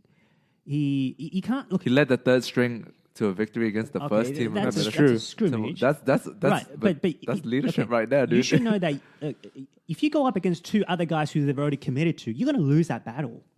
Okay, if you somehow get Towns, take one step at a time. If you want to send your message, say, hey, listen, play defense and get motivated. Have work ethic. Maybe do one at a time. Maybe get Towns on board and work on Wiggins, or something like that. He hasn't proven to be a very good leader. Like, he can say all the right things and we may like it, but whether it actually works on his teammates, who might be more new school, Yep. it hasn't worked in Chicago or in Minnesota. So he's got to be on his best behavior, or else Okay. he might be soon out of He won't get his Philadelphia. contract. He won't get his big Yeah. contract. Yeah. Okay. Yeah. So let's talk about the Sixers then. Do you think it will work? I don't know. I mean, What about you? Does a leopard change his spots? Because I question the second string though. You mean the bench, right? Yeah. Yeah. A lot of 'cause people they- say they were trashing. weakened. They don't have shooters, right? They don't have an out and out shooter. Redick is a good shooter. Oh yeah, besides JJ Redneck, but yeah. What? Did you not see the Chinese happy chick? JJ starts though. Yeah, JJ starts as no. I'm saying they don't have other shooters. I think the spacing of the team will be very tough, right? Because you have Ben Simmons who can't shoot, so he has to drive. You have Joel Embiid who can shoot, but he's gonna play. He's a good shooter. He's gonna play the five, right? He's been playing the five. Yeah, go out but to he's the- a stretch five, Yeah. right? Yeah, But stretch he can five. do everything. But he's not gonna be the out and out shooter. So you need someone on the wing, right? Surely, besides JJ Red. Yeah. Butler can shoot. Yeah, Butler's a good wingman. I can't. Have you not seen JJ Redick say "chink" in Happy Chink New Year? Oh, I have. I saw that. yeah, Yeah, that's why. That's hence JJ Redneck. Okay. Anyways, Okay. Fine, yeah. continue. But but I question that second string, and but although I don't think it's how to say out of the question that Butler maybe gets more time on the second. He starts, but maybe he gets more Yeah, time on that sure. second unit than the first. One of the three will play at all times. Wait. One Right? question. Was Butler the one who complained that I'm playing 42 fucking minutes on the Minnesota Timberwolves? Someone made a complaint to Thibodeau that I'm playing too many As in, minutes. that's too many or too little. That's too many. I don't think Butler would be the one complaining because he's been with Thibodeau since the Bulls, and he plays 48 minutes. With the I would Bulls. think if I were to guess, if I were to have a crack, This cat. Yeah. no, it'll be Wiggins. Ooh. Well, it's one of them. It's one of the two. Yeah, but I think Thibodeau does have a reputation to play Grind. his players, too much in the regular season. Grind your knees off, man. Yeah. Yeah. But I Look at think Derrick Rose. the Sixers on the that starting five, if just on paper, that's scary. It's good. That's a scary starting. But you're right. five. They've lost Ilyasova to free agency. They lost Bellinelli to free agency. Now they've lost Saric, although he's not a bench guy. But Covington, I don't know, was he? I think he was starting as well. But yeah, you're right. They've lost a lot of depth. But you've got three, certainly all-stars, and I would say two transcendent players, right? Yeah. So it just depends how that goes. My gut instinct is that it'll probably work, but it depends on rotations. I think, like I said, it depends how, because one of those guys will definitely essentially be the leader of the second string. Or they could take turns. Yeah, Like- but it depends how the rotations are set up, Yeah. right? So, for example, McConnell, is he a good shooter? He's no. okay, right? he's like Harry. Put it this way: he's white, So that means he can. Wait. He's Daniel got- Redick is why? Yeah, no. So that means he can hit a 3-pointer, And that's it. and that's pretty much it. He's man. got that good fundamental shooter. He's got the good fundamentals. Yeah, he's got the good I know fundamentals. you laugh now, but wait a minute. He was doing pretty well in the playoff games when he had to start for whoever it was. I think someone was injured or someone. Anyway, so I know we laugh. I know. Look, he's a bench player, fine, but he's okay. Yeah, I mean, he's like Gotta protect the minorities out here, man. he's like a Matthew Dellavedova, right? You don't build a team No, around him. He's but better than that. But you don't build a team. You don't build a Hey. team around him. But Of you know, course not. you have him on the bench, and you're like, all right, you go do your shit. Like, you know, we'll let Ben Simmons sit down for 4 minutes, and you go run the team. You go run the point guard for 4 minutes. Maybe the X factor might actually be Markelle Fultz. Now, no one expects him Oh, my God. to fulfill that number one draft pick, but can he come go halfway? Can I ask- he get you 13, 14 points? Can I ask you guys a question? What do you think is wrong with Markelle Fultz? Because something is Shoulder. wrong. I think it's the shoulder elbow nerve kind They of have to fix his shot, right? Yeah, because I've had shoulder injuries before, right? I mean, you're not a basketball player. So but I play around, like I shoot. I go to shoot the hoops just for fun, and like when I got it. Okay, looking at the way he shoots it, I think it's either a nerve on his elbow or a nerve on the shoulder. Because he seems uncomfortable. Because the fact that he has a hitch means, you know how golfers have hitches? So it's in the mind more than anything else. Obviously, he's not technically that great, but it starts off with... have you had a shoulder injury in your life? Forget about whether I have. It doesn't matter. I'm just looking at the fact out there. I don't have to live through it to try to have an understanding. I'm not saying I do understand. I'm saying it seems to me that it's more mental than physical, even though he has ways to go. But he changed his whole shot. He changed his whole that's shot the pattern. point. Like, why do you have to change your shot? You know, there's something obviously... It could be a nerve thing. It could be. I don't know. Be. I don't know. So you're ruling out the I'm not ruling out physical. anything, but I'm not necessarily saying that is absolutely... I have no No, reason... I'm to saying go- it could be mental, but I'm saying it could also be like he's got something wrong with his shoulder. So the thing in year one, the thing that affected him in year one was a shoulder injury. If you all remember, he started the season. He looked physically not like he wasn't there. And the first thing that people pointed out obviously was the shot. And the reason that they said the shot wasn't working is because he couldn't fully extend his shoulder. Yeah, he couldn't lift his arm up. Yeah, he couldn't lift his arm up. So then the question then became, so why are the Sixers playing him if they know he's injured? Yeah. That went on for a long time at the start of last season. Yeah. Eventually... You're talking about last season or this season? Last season. His first Last season. season. But they didn't play him during the playoffs. Now, I think it's to protect him, not necessarily for physical, but it's to mentally protect him because if he's going to screw it up, it might hurt him. Like, Harm his career. Eventually, what happened after, you know, he played the first however many games of the season, the Sixers essentially mothballed him, right? Yeah. They put him away. which we don't really know. Like, they haven't come out and said, oh, he's injured or The whole scenario has been a bit like question Yeah, marks. but- They filled with question marks. Yeah, but whatever the case, they mothballed him, right? This was long before the playoffs. Yep, Long before yep. the playoffs, right? They mothballed him and they put him away. He was playing towards the end. In fact, he got a triple-double. I remember when maybe 2 or 3 games from the end. Yeah, that's Yeah. when he came back. Right. They put him away for a bit. Oh, Let him right. finish, Okay, let him so finish. yeah. You so go, Justin. Initially, right? Yeah. So they put him away, right? And the reason that they gave at the time, which confused everyone, was injury. And they were like, well, it was obviously an injury at the start of the season. Yeah. So why would you even risk it, right? So then, whatever the case, you know, it was the Sixers. You know, people were a bit like, they do weird shit sometimes. So they put him away, and then he came back because they were like, oh, he's fixed, like he's healthy now. Yeah, he can shoot the ball. And then he still had that weird shot, and people were like, well, is he fully recovered or not?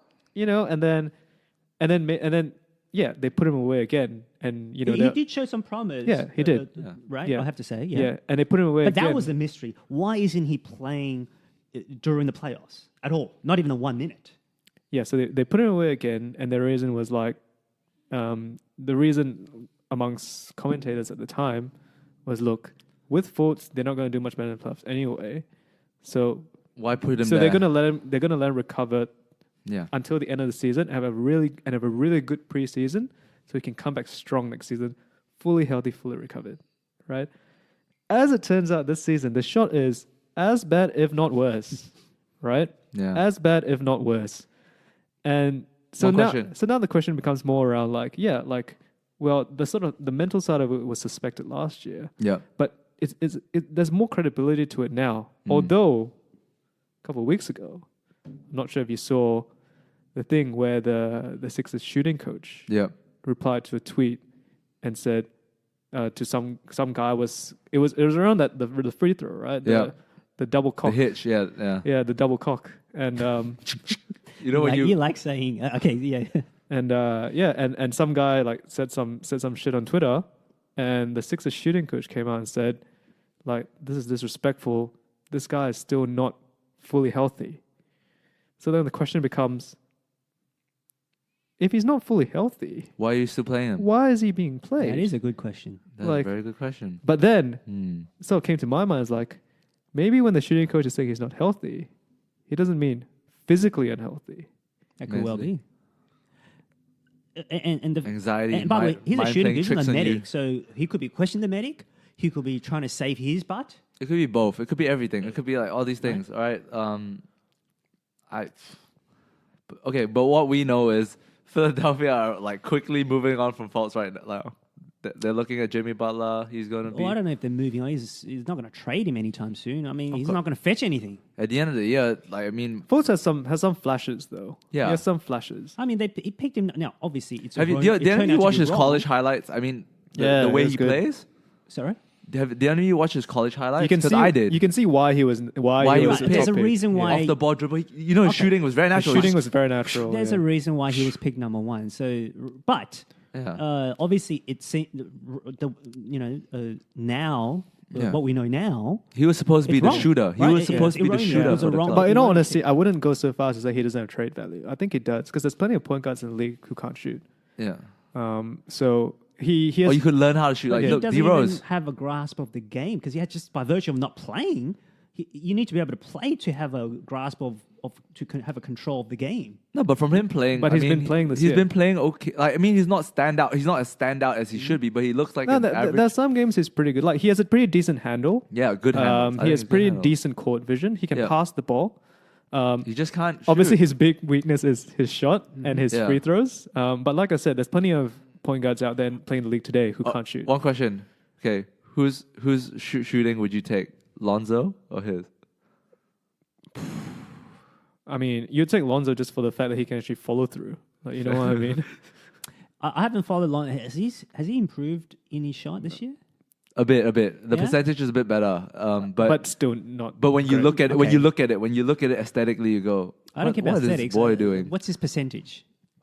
Can we look it up? I remember I saw it. But the thing about Lonzo is that he has some commitment to fixing his shot. yeah, And I can't remember if it was him or Ben Simmons who was working the shot over the summer, and they came into the new season saying like, "Look, you won't see me shooting threes out there, but Well, it would be Simmons because Lonzo takes threes. oh yeah, well, although Lonzo's do you remember seeing all these shots of like Lonzo like passing up open threes and open Yeah. looks? Was Just that last season or this season? both actually. I think I've Okay. seen both. there's always But highlights he's of taking that. more threes this season, I think, per game. From what I see. I would imagine so. Yeah, I would yeah. imagine so. Whereas Simmons, unless it's like a heave at the end of a shot clock, he would never take a three. Yeah, but I think Lonzo has, aside from the weird angle of his, I don't know what they call that arm, but the support arm. Yeah. It's like because he shoots right-handed, right? But it starts over his left shoulder, so it's going at an angle. Very, very unconventional, but Unconventional. Yeah. But having said that, like unconventional shot mechanics, like there are players who have unconventional shot mechanics Absolutely. who are decent shooters. Sure. But the problem is Sean his Merritt, yeah, like the senior. 38%, which is that's above average. That's good. Yeah. I told you he just looks bad, but it's good. Wait, I would take 38% from three or Three. 38% overall? 38% from three. Yeah, that's pretty good. That's good. 24 out of 63. Okay, that's so that's 4-5 every game. That's good. I mean, that's yeah. actually very good. I think you'd be happy like with a 35% Absolutely. three-point shooting. Yeah. The average is what 35-36%. But I sent Justin a video of him missing so bad. But the Yeah, thing, but the you get thing, the caught thing, up with that. I and don't care about but how about his 2-point shot? How about his Oh, how okay. about his field goal percentage in general? Field goal percentage. I know that 40, includes 41, everything. 41. What's his 41. effective field goal? 41. No, effective. No EFG. EFG, there's I would not. imagine It takes into account probably against the points. 46, 47. But look, 38 is good because his space, like even if it doesn't take a 2, he spaces the floor. That's good. You know, that's better Wait, who's than this? Lonzo. Oh, Yeah. Lonzo, yeah. No, I agree. 38% is really good. I agree. Especially considering where he came from last year. Yeah. I think last year, where was he? 30? It was like it was pretty bad. I I think it was in his 20s. What, his wasn't it? field goal? 36. No, So it's 3 an point. improvement. Oh, 30. Yeah. Zach. Okay. So 36, 38 is, I'll take that. You know, Wow, it's- Kevin Durant is going a 38% or something thereabouts. Klay Thompson, he's had a bad season, but like you'll take 38 for second year play. Absolutely, you'll course, take a 38%. Yeah. Forget about just being a star, just anybody. Yeah, 38%. of course. Yeah, of course. Settle down. Okay, I'm sorry. Simmer. and so I'm sure that so if you're asking me between Fultz and Lonzo, I'll take Lonzo because Fultz. Okay, whose free throw will you take? LeBron? LeBron or Fultz? I'll take Fultz, man. I think Fultz, man. Oh my days, you're so bad to say. Was it 48% or something? So Well, bad. so who are you talking about? LeBron's free throw 48%? is something ridiculous. Oh, 75 at least. 74? No, sorry. It's at least 65. Let's put it that way. let's see. It's not like we're going into Oh, Andre right, yeah, Drummond 55. territory. No, but I think they were talking about the games. The games, he had a 40-something% for one of the games. Hey, you know Giannis, everyone who hypes it up, Yeah. he has 0 for 5 on a free throw line. Oh, damn. Ooh, damn, that's 0. Yeah, that's okay. zero. So anyone can have a bad shooting night. Now, if you Shooting have, period, like yeah, shooting if you have stint, yeah. 10 for 20, that's different than having 4 for 10 on the Yep. free throw line. I'm sure you can look at Kevin Durant. He might have had a 4 for 7. You know, Kevin Durant is still way above. Oh, he's like a shooter, James. yeah. Yeah, I mean, he's a career 89% shooter. So let's talk about, like, do you think so how are the Sixers going to play? If they do put Butler in the first 5, will Fultz play, or how? What do you reckon? Just I don't know. I mean, I haven't seen. We need to see. This put your they've coach got hat on. enough- Put your coach hat on No, and tell me I'm what. not qualified to. But I will say this: they need to see. They've got 60 games Yeah. to work out, because every year is an opportunity to win a championship for Philadelphia right now. Yeah. Okay, so they don't want to say, "Oh, let's see how we go, and let's see if you can't get a free agent in the off season or any of that." Right. Their aim is to win the damn thing. Now, realistically, if they get to the final, they'll be satisfied with that. Yep. But Well, as in the finals. yeah. Come out of the East. Even Eastern Conference, I think, because look, everybody, doesn't matter who it is, other Yeah. than you want to say Magic, Yeah. who came on a team with Kareem, who's one of probably the best player in the league at that time. Everybody has learned to lose before they win. Yeah. Okay, no one. Jordan had to lose. Yeah. LeBron had to lose. Even Tim Duncan, I know he was there early. He won his second year. But everybody. You mean Shaq, in the Kobe, playoffs? You mean losing in the playoffs? Well, yeah. Yeah. Duncan They was lost the last first- year. Huh? They lost last year. Who? The Sixers. Oh yeah, but They got their ass kicked by the Celtics. Right, but that was the first year. But And there was no if you take expectation to win? If you take baby steps, if you show improvement from first round exit to Second conference round or finals, yeah. to finals, you'll take that. Yeah, You know? okay. So I think, but you do want to see at least improvement. You can't Yeah. have a first round exit. Okay, You know? Justin, do you know how you reckon? Okay, let's just talk. Let's close it out by comparing them to where do they stand in the East now, and then close it out. So, do you think they're better than the Celtics or I don't the think so. Raptors? I think they're But they have like third. I think that's where they were. They're third. I mean, could they potentially rise up? Yeah, but I don't see it. If Celtics don't get their act together, they're the second best team. yeah. You think Philly are? No, but If Celtics don't get their act together. but Philly has 3 of the 4 best But players. Philly, so Celtics has essentially got not two new pieces, one new piece essentially, because Gordon Hayward played for like 20 minutes last year. Yeah.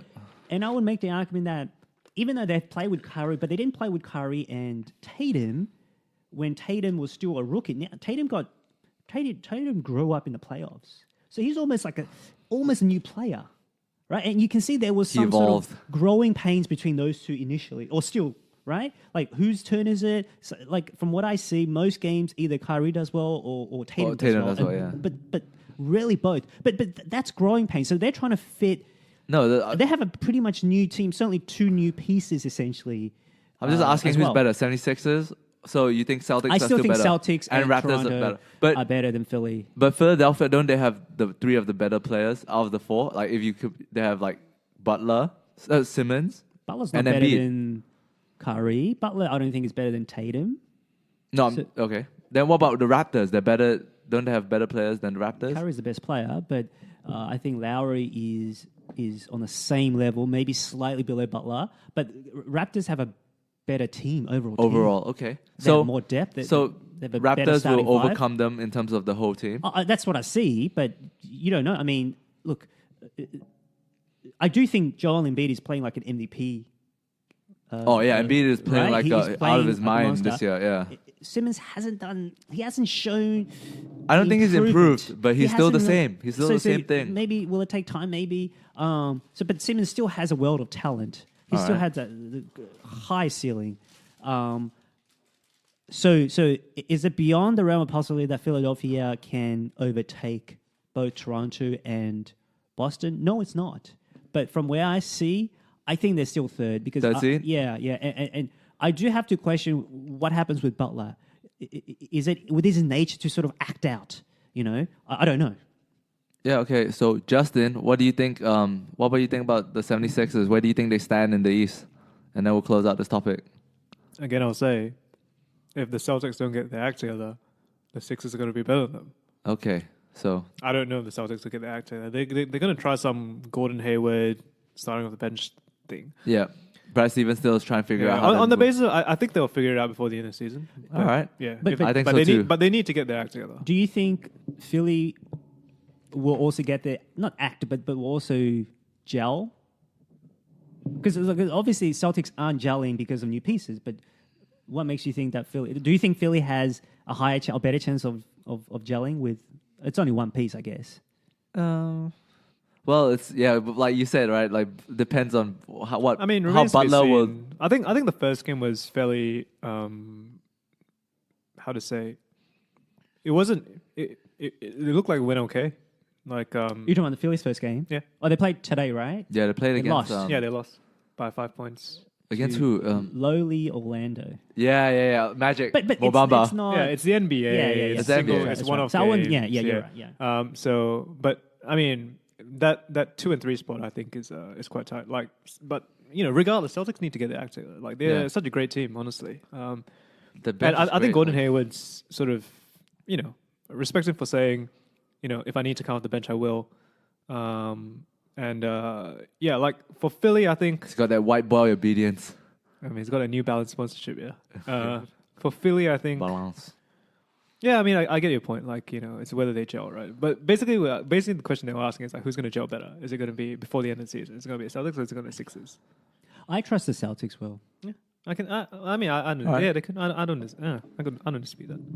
So Celtics second. You depends on your caveat. Yeah, I but think if I got to my head, I'll probably still say. I'll still Celtics stick second. with Yeah. So I guess I have to stick with like my predictions. Celtics are gonna finish on top, but it doesn't look like it right now. But who knows, man? Things might change. All right, Are we now still- onto soccer. Is that which one on the regular season or Regular season. Oh, The I don't prediction. think so. Yeah, whatever. I I don't- I mean, have but to still that's- stick by my guns, Yeah. kind of Yeah. thing. All right, now onto soccer. Oh, just before you go, can I talk just quickly about Carmelo? Yep. So I think I might have said during a previous podcast that where are you going? Oh, that Carmelo was gonna may even be cut, and I think all the rumors are leading me to believe that. Justin, and I know I don't want to sort of rehash over things, but yeah, he just wasn't doing it overall scheme, even offensively. If you just isolate offense, take away defense, he just wasn't consistent enough. He will give you some good games here or there, but then he'll give you a 1 for 11. And that's probably the worst thing to happen because we all think like people are waiting for him to be to catch fire, but it happens far less frequently than he does. So, okay, he's going to go. Now, I did some research. I actually think one of the reasons why he's going to go is because of Houston's defensive coordinator. Do you know about this? So they they brought back Jeff Bzdelik. They sort of pulled him out of retirement. He actually retired last year, Houston's defense, because remember, D'Antoni doesn't really care enough about the defense. Okay. So they need a defense coordinator to focus on that task. Mm-hmm. They did pretty well last year. I think they were in the top echelon of defense. Yep. He retired, and Houston got off to a rotten start. Terrible. Right? Part of his suspension, right? Chris Paul got suspended. James Harden got injured. Part of it is because free agents left. Yep. Two key defensive pieces, Ariza and Beaumonte. And I think also, if I may say, part of it is Carmelo, who plays not a lick of defense. Have you seen his plus-minus numbers? Nope. It's. I don't even want to look. I don't even like. Okay. I just wish him the best. That's why I'm wearing a headband, John headband. I, to pray for him. Right. So they lulled him out of it. I don't know whoever. Maybe it's Daryl Morey or D'Antoni. They lulled Jeff Bzdelik out of retirement, and I actually think a big reason. Well, there's two factors I think why Houston's probably going to part ways with Carmelo. I think they're both because more so at the urging of Bzdelik. They have a history. Bzdelik was Denver's coach when Carmelo was drafted by the Denver Nuggets. Okay, he was there, and he actually got fired the second season in because they weren't doing too well. Drop the bombshell sound effects. I guess it wasn't really talked about, but I sort of connected pieces and I looked up his Harry's hitting profile. Justin with the subs. Oh, no, that's not. No, I'm just, this is, yeah. Okay. So I think part of it is Bzdelik says, He's coming for you, if you bro. want He's me to, if you want me to have the defensive portfolio, I can't play Carmelo. He's not worried about offense. I can't play Carmelo. He doesn't play defense. And everyone's hunting because what happens with the pick and roll now with these days is you hunt for the weakest defense, right? You switch to the weakest. Yeah, so you can switch everything. A lot of teams are switching everything. So because Houston has lost their defense, they've got PJ Tucker who's solid, CP3 was solid, Harden's okay, it's below average, and Capella, but you have another guy if you're going to play Capello, or if you play Carmelo, so you have two sort of below average pieces, Harden or Carmelo, and obviously everyone's going to hunt for Carmelo because he's awful. Yeah, I can't play him. Forget about off because again, basketball it's both ways. It's not you can't sub someone out every possession. Yeah, and it's not like football where if you keep 90% possession, you don't have to play defense as much, right? Only 10% of the time. In basketball, you score a basket, or if you jack up a shot, you're going to play defense, right? So that's one. Just pure merit. And I think, is there some personal feeling there where, because he got fired, I wrote this down, 28 games into the second season. The first season, he did great with Carmelo as the sort of leading scorer, first-year player. He actually, you can argue, I know it's silly now, but there's a legitimate argument for Carmelo to being a better first-year player than LeBron. Okay. Like he scored as many points. He had just as good of a field. He had a slightly better field goal percentage, and he actually led Denver to the playoffs. LeBron didn't. Now LeBron didn't have much to work with, but anyway, it was close. And the second season, they weren't doing too well. I think they were 13-15, and they fired Bzdelik. Now, I don't know if it was a Carmelo's urging. Was this with George Karl? So this was before George Karl. Right. Okay. Now, certainly, Carmelo was a player that you build around. Yep. And I am sure that if Carmelo did not want him to be fired, he would not have gone. Okay? He probably didn't say, hey, I want him gone, but it was one of those cases, hey, listen, if he goes, I'm okay with that. Yeah. Right? It was sort of like tacit approval. So, and that was his only head coaching stop. So could it be that he has some personal animus? Maybe he's holding a grudge. And part is because one of the reasons why he had a subpar record in the second season was because Carmelo wasn't doing it on the defensive end because he's a defensive specialist. Okay, so he one, it's just that Carmelo's terrible defensive. I can't play him. And two, maybe it's because Carmelo didn't really do much to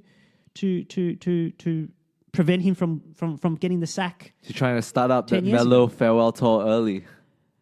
Well, Could I don't be. know if there's going to be a tour. Maybe, perhaps. Maybe he's going back to the Knicks. So I think that's Nah, he's not going back to the one of the Knicks. reasons why they could not. They don't want to sort of. They just asked him. He has a mysterious illness, and just I think it's imminent that he's going to be released. So that's just speculation on my part, right?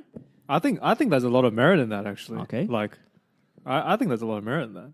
Oh. Cheers. Harry with Thank the you. secret takes. Oh, No, I'm down. I'm down with all this well-researched stuff. I'm down with that sort of stuff. Damn, Harry, we probably got our first, like, this might make us blow up because of you. I don't know if it's that sexy, but hey, might be true. listen, you just you Hey, find man. a link. Sexy is in the eye of the beholder. Well, Some okay. some people are not that there's anything wrong with it. And we know you don't like sexy, so it fits. Wait, I'm not sure. Well, I don't get taken away. We're talking about sports here, right? I don't get taken away by all these flashy stuff. I have a I friend. do. I have a friend who loves Serena Williams, Oh, yeah. and like she's one of the greatest athletes of all time. Yeah. But I don't Wait, find. are you talking about? Why do you have to when bring you this in? Now you just put yourself in a hole. Yeah, I know. Wait, Your fault. Now I'm just thinking about how do I dig myself out of Wait, it. wait, Just say I respect women, bro. I respect. No. women. I I respect you women didn't too. put enough context. When you say, are you talking about in sports or are you talking about otherwise? Let's move on. Okay. He respects women. That's all we Because need to know. look, we'll continue this off air. On to but, football. On to football. Let's move on. Justin couldn't help himself. All right, on to football. All right, let's start off by put a minute of silence for RIP. Rest in peace, Vichai. Do we really need to do a minute of silence? I can just edit it. Yeah, just Okay. edit and let's go on. All right. Anyways, let's talk about Madrid. So they got rid of you're talking about Real Madrid. Real Madrid. Sorry, Because there are other teams. let me get it out of there. All right, let me run. All right, okay. They signed Well, if you said Lopetegui. Real and I completed Madrid for you, that's my fault. But you said Madrid, and I just Guys, this doesn't matter. All right, they sacked Lopetegui after the El Clasico. I were just dis- want to say this. This is sort of like a sliding doors moment. Do you get that reference or no? No, I don't actually. Explain. Well, small events can lead to big things. Or if you watch that Clasico game, Yep. I know Real Madrid was outplayed. Oh, in the I watched first it, half. yeah. Okay. Second half, they were coming back. Did you watch that? Where's that reference come from? It was actually from a movie, but it's one of those sliding doors where it could be a 5-second thing could lead to big change. Oh, okay. When was that movie? Because I know what you're saying, but I understand it as being called the butterfly effect. What? I After think that they're movie- similar. After that movie, the I don't know butterfly if- effect. I can't tell you if it's exactly the same. It's similar. It's similar. Yeah. Okay. I think So, they so are- you mean the outlook could be very different? just one little thing could change. Yeah. If Yeah. you saw Luka Modric had a shot, I think hit the post. I think I If know what you're it talking goes about. in, Yeah. Yeah. It becomes I think it becomes a draw. The momentum change. The But second, change- the second goal killed the game. The second Barcelona goal. Well, yeah, but if it was 2-2, Real Madrid wouldn't go for it. And if Yeah. it ends up 2-2, I think he still has the job. Because Real Madrid played well in the second half. So that's what I just wanted to mention that. So it could. I know 5-1 was a blown out of proportion. Obviously, you can't survive. It favors that, right? favors Barcelona. But it yeah. could have really been 2-2. Modric is a classy player. It wasn't a lucky shot. He just hit it, and he just hit the post. If it goes in, I think he still has the job. That's my opinion. Okay. Okay. Okay, but anyway, go on. Yep. So he got sacked, and there were rumors right after he was sacked that they were going. Actually, there were rumors before that game that they were really looking to replace Lopetegui with Conte. Potentially, Mourinho might make a return as well. There was rumors. Yeah. there was- I saw those. That was, Yeah. And so obviously Conte was the most likely candidate because he's out of a job, Yeah. right? So In after fact, he I think left, there were already planning- negotiations. Yeah, there were, Right? yeah. There were contact between both parties. yeah, and apparently the reason why is because in the La Liga, if you sack your coach, you only have 2 weeks to replace your coach. Apparently, there's a law in place. You have to Really? Yeah. What? Yeah, Wait. there's something along that line. Oh, I think now that you mentioned, because remember they had to recently they had to up or give permanent contract to the new. Sorry, a permanent contract to the new. What's his name? Solari. Yeah, Solari, yeah. yeah. That's one of the reasons. I think now that you mentioned, I think it makes some sense. yeah. No. Yeah. But like you say, we'll get into it. Why was the length of the contract 3 years No, instead but- of just a year? But we'll No, continue. no, but But they can just give that to anyone, right? Like that's how Zidane got the job. What do you mean? No, but I think what he's saying is that you can only have interim tag for 2 weeks before you have 2 to weeks make before it you have to permanent. announce him. Yeah. Or I think that. Well, I think that's why that prompted them to give. Like I don't know this for a fact, but now that you mention it, I'm just putting two and two together. I think that's why they gave him, or they were forced to give him a 3-year contract. Well, look it up. I mean, 2 weeks. That seems. See, the Yeah. Spanish Football Federation rule states that hire or name another permanent coach. So you have 2 weeks before you have to name another permanent coach. you can only have an interim coach for 2 weeks, essentially. Yeah. Right. Yeah. Okay. And then the rumors came out. Okay. So You can keep talking. all right. So right after when they during the 2 weeks there was still speculation. 2 weeks there was still speculation on whether Conte was coming in, and then recently this week it came out in goal.com that. Okay, which is not really the best source. You've actually, given at least you've given a source to Yeah. Which is not the best source. Stating that like Conte might not want to come in now because he won't have time to he needs a preseason to prepare everything. So he thinks it would be better for himself to come in for next preseason, brand new, fresh slate. I also heard that Ramos, who and Ramos doesn't Ramos because he's a Conte is a micromanager. Yes. Yeah. Yes, and he demands full response, full and I think adherence. And I think there is some merit to this that Real Madrid needs a man manager more than a technical manager. coach. Yeah, Right, because Zidane was the perfect man manager. yeah. To manage, you just basically need someone to manage all those egos. Yeah, I mean, you do need to see you need to have a general framework, but I think you could lead up to assistant coaches and so forth. You don't need that skill. I mean, he commands respect. Yeah, you need someone to command respect, and you need someone to sort of massage egos. Yeah. To essentially manage a lot of these. And then there was the president. You have to deal with the president as well, like in Perez. So yeah. So it's a real tough job to be a Real Madrid coach, right? You have you have Ramos, who is probably the voice of the dressing room right now after Ronaldo left. Oh, he was. He was always, He was always. Remember there was the time where Ronaldo and Ramos wasn't even talking to each other. Yeah. So there were two groups. I don't know. Now When did this happen? this was a couple years ago. couple years ago. Was it during when Ancelotti or Zidane or Mourinho? It's definitely after Mourinho. It's before Zidane. It's probably during Ancelotti because there was very strong Or Benitez, rumors. maybe? I don't think it's Benitez, but there was very strong rumors at the time that Ramos was going to leave to either PSG or Man United. Yeah. Yeah. And the issue was because Ramos saw himself as the leader of the dressing room. Cristiano Ronaldo saw himself as the leader of the dressing room. And there were factions. Yeah, there were factions. Where Cristiano Ronaldo had the backing of the Marcelo. of the Brazilians and the Portuguese, basically the Portuguese speakers. Which makes sense. Yep. And Ramos had the backing of the Spanish But players. there were more Spanish players. Yeah, but but obviously Ronaldo's a better player. But the thing is that Ronaldo had the ear of the president of the club. Of Perez. So that was where some issues happened. In the end, obviously. But they worked out. Yeah, in the end, I mean, it worked out because Ronaldo left in the end, like ultimately. And some But people. Ronaldo didn't leave because of that. Yeah, but some people also said that at the time Ramos was sort of using as a tactic to get a better contract. But, who knows? But I will say this. I think Ramos still has more of a command. He's a better leader. Obviously, he's not as indispensable as Ronaldo. But yeah, he has the pulse of the dressing room. Because 75 to 80% of the dressing room are Spanish speakers. Yeah. And the rest are sort of, maybe Bale or French speaking or someone else. I think. No? Yeah. No, I think. And he's been there longer too. I think Madrid's a sort of club though where it's a bit unique. Maybe it's a Spanish thing where having the ear of the president. I guess in equivalent terms in English would be the chairman. I imagine. Is very. It's a big. Because it's a big deal. The final decision. It seems he makes the final decision. Yeah, right? but it seems like the president plays a lot more of a role within these Spanish compared to a chairman in an English club. A testament to that is Ronaldo. One of the could reasons it just be Florentino Perez is different? No, because it happens to Barcelona as well. Really? Yeah. A testament to that is that Ronaldo. One of the reasons Ronaldo left is because Perez don't see him as the poster child Real Madrid anymore this season. That's why one of the reasons he left. Yeah. Actually, I think it's because of taxes, the way that the presidents are elected, where it's election based. Yeah, it's election based. Yeah. But anyway. Oh, so you're talking about your point or talking about his point? As to your point? No, Right. Okay. Yeah. But as to your point, I think Ronaldo left one because his wages wasn't. I think Perez promised him some high wage, which didn't grant him, and I think it's also because of taxes. All these football leagues documents and stuff. You remember he had to pay all these back taxes. Yeah. So he wasn't really fond of just Spain. Full stop. Yeah, could be. That could be. Could be. No? But I think it's really that I think the whole football leagues thing, for the taxes thing, honestly, to my eyes, minor, right? non-story.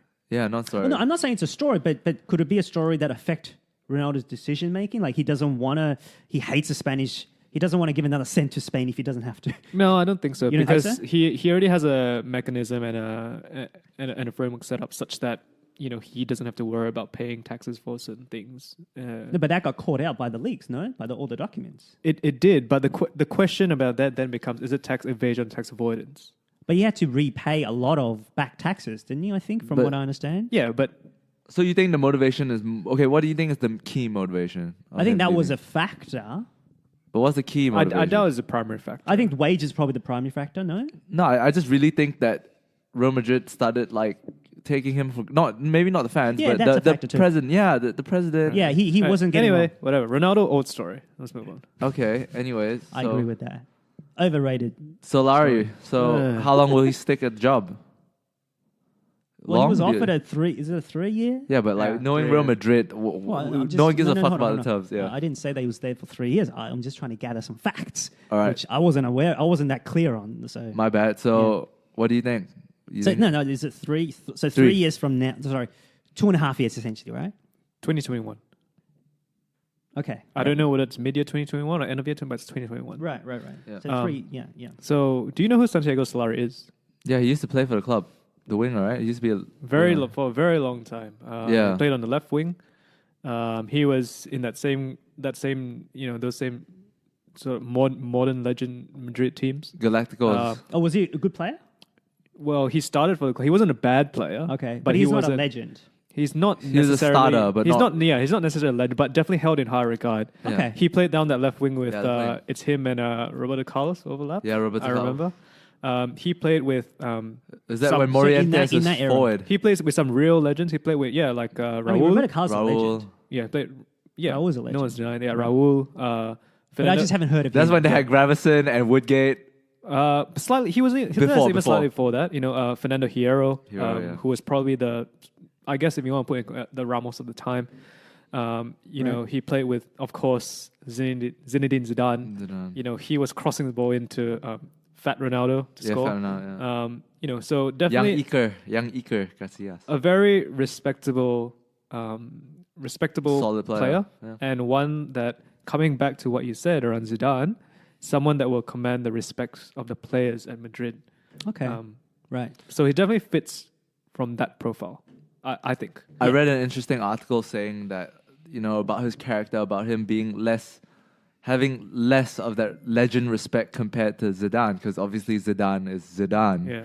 And so they were talking about how Santiago Solari right now, the reason why he was offered that long of a term was because he gets along well with Perez.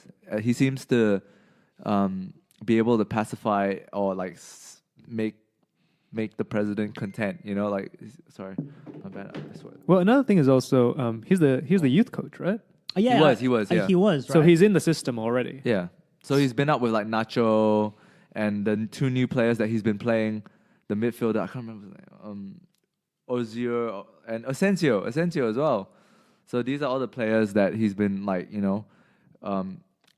what's that word? He's been bringing up since they were young. Grooming, some might Yeah. say. Yeah, okay. Well, I mean, did he manage? Was it Castile? Is that the The B Castilla is That's the B team. there's a So B he didn't team manage in that. the No, because there's the B team and then there's like the The youth, youth team side. is Okay, so different. they're different. Okay. Yeah. But it helps because you know your way around, you know the culture, the fact that you played. He's managed, right, that you mentioned that he managed a youth side. So, and they're getting certainly some results. the That last 4 certainly games. doesn't hurt, Yeah. right? In fact, if they were losing, I don't get the sense that he would have got that. Yeah. I mean, I think it's also partially Udriozola and Valverde. The new manager effect, right? Where you tend to see this uptick in results in the immediate aftermath, and whether aftermath, and whether it pans out in the long term is sort of a who really knows. Yeah, but I would say that it seems to me that they underachieved under Lopetegui because they are better than the results show. Oh, I don't think anyone would deny that. So I don't know whether is it Solari? How do you pronounce it? Solari is doing something that other people can't do. Yeah, it's just that he's not Lopetegui. Like you just don't want that. Much. But I mean, right? it's the same. Like it's sort of like it's hard to explain why, right? But that tends to happen, right? Yeah. I mean, for whatever reason, a new manager comes in, and some people say, "Oh, it's because the players are trying to impress the new manager." That's certainly we can't disentangle the fact that maybe they're just reverting back to what they really are. Or maybe they're overachieving, that the managers, they're playing more because it's a different. But I mean, change. But regardless, I think you would still see Madrid up. Even let's say if you were in charge, Harry, I think you would probably get better results in the first in Lopetegui's period than maybe he did. I don't know. Right. But I want to build up more on Harry's point because you said like when Lopetegui got sacked, there was a sliding door moment. It could all be very different, right? What's to say that maybe after that drubbing, if they kept Lopetegui, it would have been the same results. He would have won 4. Oh no! Look, if they had lost again, because was that? I don't know when that was. Was that just before maybe it wasn't, okay? If they had lost again, obviously, okay, it might not. But I'm saying Real Madrid is better than they were showing. Yeah. And it might look, part of it was injuries. To be fair, I think I might have mentioned this. Marcelo was injured. Isco, who they're running really through, they're sort of playing through him. He was injured. The key and I don't know if Varane, I don't know if he's injured or if he's just bad on he's not being played. I don't know. World Cup hangover could be a World Cup hangover. Modric as well. He's been playing like I have to say even Toni Kroos. So could it just be that going through maybe a draw, an honourable draw at Barcelona may have righted the ship somewhat? That's what I'm saying. Yeah. But obviously, if they lose again to some lowly team, it was just only delaying the inevitable. But they could have actually turned around because they were good, they're good enough. That's what I mean. The only change that once Lopetegui was sacked is now Isco is benched and Asensio is benched. They played Lucas Vazquez instead and is it Bale? Yeah, they played Lucas Vazquez instead and Bale more. But Bale was injured. Like, to be fair, he was injured during that. Yeah. He was injured intermittently throughout. But they're good enough to beat every team, really, other than perhaps Barcelona and maybe Atletico Madrid, right? Yeah, no, because if you think about it, they're actually quite an okay spot. They're only 4 points behind Barcelona. Yeah, they're on par. They're top of the Champions League group on par with points with Roma, both with 9 points each. Look, I think they'll most likely get through. So then, an okay kind of spot right now. The standards at Real Madrid are, should be top, winning everything. And also, I think that cup defeat really sort of displeased a lot of people. Which cup defeat? The Copa del Rey. Yeah, they lost against some first I don't even think first division, but whatever. No. They didn't lose. They whipped up someone 4-0, if my memory serves me. Let me check. Let's check. Yeah, they did. Yeah. They're through. All right, but actually, besides this whole thing, but certainly they had some big losses. Yep. Yeah, they lost to CSK. Yes, they lost once in the that's a big Champions loss. And look, when you're Perez, there's a match played every 3 days, or certainly every week. Yeah, it's not pleasant when you lose. Of People course. look at you in a different way when you lose. You're not happy. And also, I think so you don't like when you lose. Doesn't matter who it is. Doesn't matter if it's the fans of Madrid actually are, I think, such a big factor as well. Oh yeah. Definitely. I mean, I think those fans are possibly the most brutal fans of any club. They boo Ronaldo after what he's done throughout. He had 3 good seasons, and after 3 good seasons, they're still. They boo him, Yeah, they're certainly not as patient as some other fans. That's true, absolutely. Yeah, and they are no love lost, Yeah. So It's what have you done for me? Not lately. What have you done for me today? Now. Yeah, exactly. You know? Like this hour. Yeah, like, what have you exactly. done for me? It's like In the first playing half. it in front of a coliseum, right? It's like performing in the coliseum where Yeah. they don't give a all fuck. right, but regardless, talking about this Madrid thing, we're sort of going round and round. So I guess because I wanted to come into this talking about, all right, who will take over Madrid? Yeah. And I had a name in mind. And then obviously the whole, all right, we're giving Solari a 3-year contract thing happened. I think there is still a possibility that the guy I think who is the number one. I know who you're will going to make say. it. Before you say, so it's okay. We can play this alternate universe world. So who do you have in mind, Justin? Well, In first this of all, alternate universe. first of all, Does he speak French? I don't think it's necessarily an alternate universe just because it's Madrid, right? Right, If yeah. someone, like they're quite ruthless. Yeah. Yeah, that's true. Absolutely. The name I have is Mauricio Pochettino. Oh, it's so different. Okay, I thought you know who I thought you were gonna say, Who right? you Yeah, gonna say? Arsene Wenger. Yeah, Arsene Wenger. It's not going to be Wenger. You know, Fulham tried to offer him a job. Apparently, Why would he take that You job? go to Fulham. Fulham No, is but I'm just 20th. saying they Aren't offered- they 20? Aren't they bottom of the league? yeah, that's why they would got he do that? Ranieri. No, but they were trying to get a new coach. Arsene and- Wenger is He would never go Yeah. to Fulham. yeah, I'm he just wouldn't- saying they did try to reach out to him Yeah, though. yeah. Okay, anyone can try to do anything, but it wasn't realistic. Yeah, Okay, okay. so I'm happy. I'll entertain the idea. Why don't you go first? Why? Tell me your rationale for. So the day after they fired Lopetegui,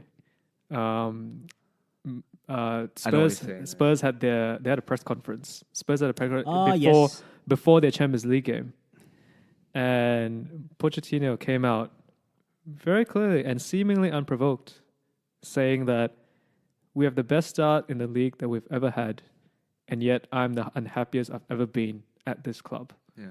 And the reason for that is because this club is not focused on winning. It's not totally focused on winning. Yeah. And I thought the timing of that was just so Perfect. suspicious in terms of like, why would you say that relatively unprovoked, right? Because the question that the reporter asked was, you've had the best start to the league they've ever had. How do you feel about that? Relatively innocent softball question. And, and he goes, this is the best I've ever had in this league. The best that we've ever had as a team, but I'm the unhappiest I've ever been. Oh, did he say that? Yes. Because I thought he said. I only heard because they talk about. I don't know if they talked about this on Monday Night Football. Yes. Yeah, Which the was spending. Yeah. Great episode, right? Yes. It was the most brilliant episode, certainly for a long time, about how their priority isn't winning, which is in itself a pretty big thing. But if you actually said, I don't know why they didn't play it, I'm being unhappy, or I'm being the unhappiest. That's huge. Yeah, it's a big statement. Yeah. It's a big statement. And like I said, seemingly unprovoked. Like softball. He was asked the question, but he could have gone in a number of different ways, but he chose to go this way. Yeah, exactly. Right? Like it was conscious decision. Yeah. Like softball question, and it shows I'm gonna go down this route. Yeah. Right. And yeah, like just the timing of it was so like, like why would you say this at this point in time? And then you sort of connect the dots a bit, and it's like, oh well, the Madrid job is Coach woken just- up. yeah. I tell you, if Madrid come in for Pochettino, he's jumping to get out to leave White Hart Lane and going to the Bernabeu, So long, Daniel Levy. right? Should have just Well, spent a few extra Okay, bucks. See, I think he might want to, like you're right. You're on top of this, but I get the sense that he doesn't want to leave his players in the lurch. Like he's not that type of player. Would he? Ideally, if he has a clean break with Tottenham, would he want to go Real Madrid? Absolutely, because he knows, Daniel Levy and whoever the owner is, I forget his name, is very, very sort of tight with money, right?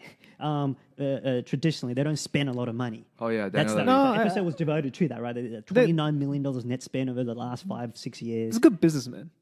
Good. Yeah, he's. That's what they said. He's a good businessman. he Well, doesn't one get- side he doesn't said. get That's what pu- one side said. He He's a doesn't good get businessman. pushed around. He doesn't get pushed Yeah, around. he doesn't get pushed around. That's for sure. He doesn't get pushed Yeah. around. That's true. Okay, but if you're Mauricio Pochettino, that's fine. But what is the end? What's the means to the end? Is the means to be good in business so you can succeed in football, or is the means to succeed in football so you can be good in business? If it seems to be the latter, that's not aligned with Pochettino because Pochettino wants to win. Yeah. Yeah, and Right, that's any not manager wants to aligned with any coach. Yes. Any coach at the highest level. Right. But I do like Pochettino a lot from everything I've seen, and he doesn't want. He's created a culture where none of their players do want to leave either. Right. You see, Liverpool players get poached, and Manchester United obviously gets poached. Great players. I guess Tottenham got poached 5-6 years ago with Modric and Bale, but none during Pochettino's reign, and it leads me to believe that they play for each other. They adore each other. Well, I think you're absolutely right when you say that Spurs players haven't been poached during Pochettino's time. Yeah. But I think this season is slightly different just because every year that Pochettino has been there, they've made an improvement. Yeah. Right? You can see clear direction where the club is headed. Injuries, though, we have to factor that in. But you can see clear direction. The club is headed upwards. Yeah. Right? The problem this year, I think that frustrates Pochettino, is that obviously he hasn't been able to make an improvement to his side. Yeah, no reinforcements. Right? Exactly. Not at all. Not like Manchester United who got the players but not playing them. Yeah. They haven't got anyone. So, last year, people were saying, Spurs might be in for a title run, right? This year, I think most people do not realistically expect Spurs to make a title run. Yeah. When the natural progression would be, right, Spurs are going to be contenders. Yep. Right? And so that probably frustrates him. Yeah. Pochettino as well, for me, is a clear example of a manager as well who he wants to make that next step. Yeah. And that's the final step, to becoming one of the greatest managers. Yeah, to win a league. To compete for a league. Yeah, to be one of those, those like tier S managers, so to speak. Yeah. Right? And sorry, what's tier S? It's like above A.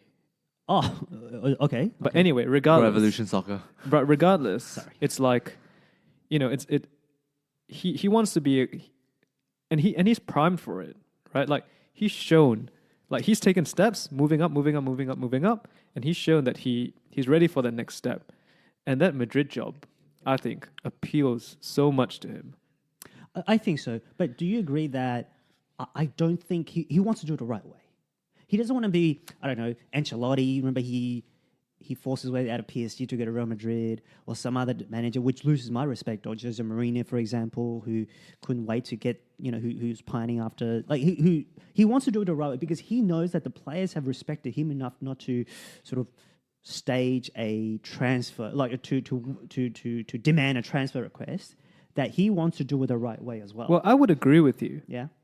Until that press conference. He could be... Like, do you know what I mean? Because I agree. Like, Pochettino, like, as far as I've known him, he's in my consciousness within the Premier League, right? Like, he's handled himself very well. Oh. But that's why, for me, that press conference was so, like, was so telling. It's because... And I'll come back to it again. It's like a softball question.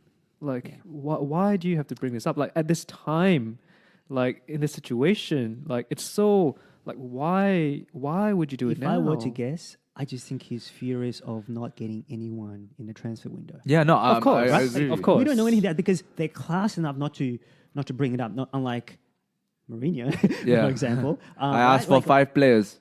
Yeah, right. So he brought me 2. It's everything's indoors. Hasn't come out at all. But the thing is, like, at the close of the window, they asked Pochettino, you haven't strengthened. Yeah. And what did he say then? Well, what did he say? I'm happy with what we have, right? He said, we had targets. We weren't able to secure our targets because they didn't. He said, basically, they didn't represent value for money. But I'm happy with what we have. And I believe that this squad can do better. Well, that's been diplomatic. Yeah. It might not be... No, Harry, wait. Yeah. Of course, he changed his tune. Is that what you're saying? Well, he's changed. Yeah. Because of the fact that Real Madrid open up. Yeah. Like, I don't know if that's the real reason. It's not. We can't just connect A to B, but it's a B. It's suspicious. Yeah. He could leave this for... Do you know what I mean? It could even be he's leaving this for Daniel Levy to go, like, you better give me some money in Jan, man. Like, I'm just going to bolt. Yeah, he could. He could for next year. Use it as leverage. Yeah. Exactly. So at the time when he said, this was before they appointed Solari, before Solari came in as even interim, I thought, he's angling for this job. Yeah. Right? Without doubt. And because he fits the profile, he himself, his career trajectory shows him like it makes sense from his career trajectory point of view as well. Like, so, I will not be surprised if at the end of this season, he's gone to Madrid. Yeah, no, I think that press conference, it brought up news with Gary Neville. Gary Neville pointed it out. Yeah, he could be angling for Real Madrid because to take him to the next level, like what you said. Yeah. So come back to what you said, Harry. You think Madrid, needs a coach who's a good man manager? Pochettino ticks the box. Yeah, he is, and he's good tactically too, right? So yeah, I think he's pretty good. Two birds, one stone. In my mind, it's like the more you think about it, the more it makes sense. Yeah. It probably makes more sense than Conte. The only reason why Conte name is put up as favorite because he has available, no job, and he's one of the better coaches around. But you know, well, I don't know the dynamics between Ramos, and he speaks for most players, and Pochettino. Yeah. Now, if Real Madrid does well this season, I think it does take him out of play because you don't want to ruin a pretty good thing, even if they don't. But what's a good season for Real Madrid? Yeah. What is a good season for Real Madrid? Let's say they finish second in the league and they win a cup. If they advance to, say, if they don't flame out the round of 16, if they make it to semi-finals, although it might not be great, I think realistically that's pretty good. I don't know. I can definitely see Madrid finishing second in the league and then going out round of 16 in Champions League and Solari still getting gone.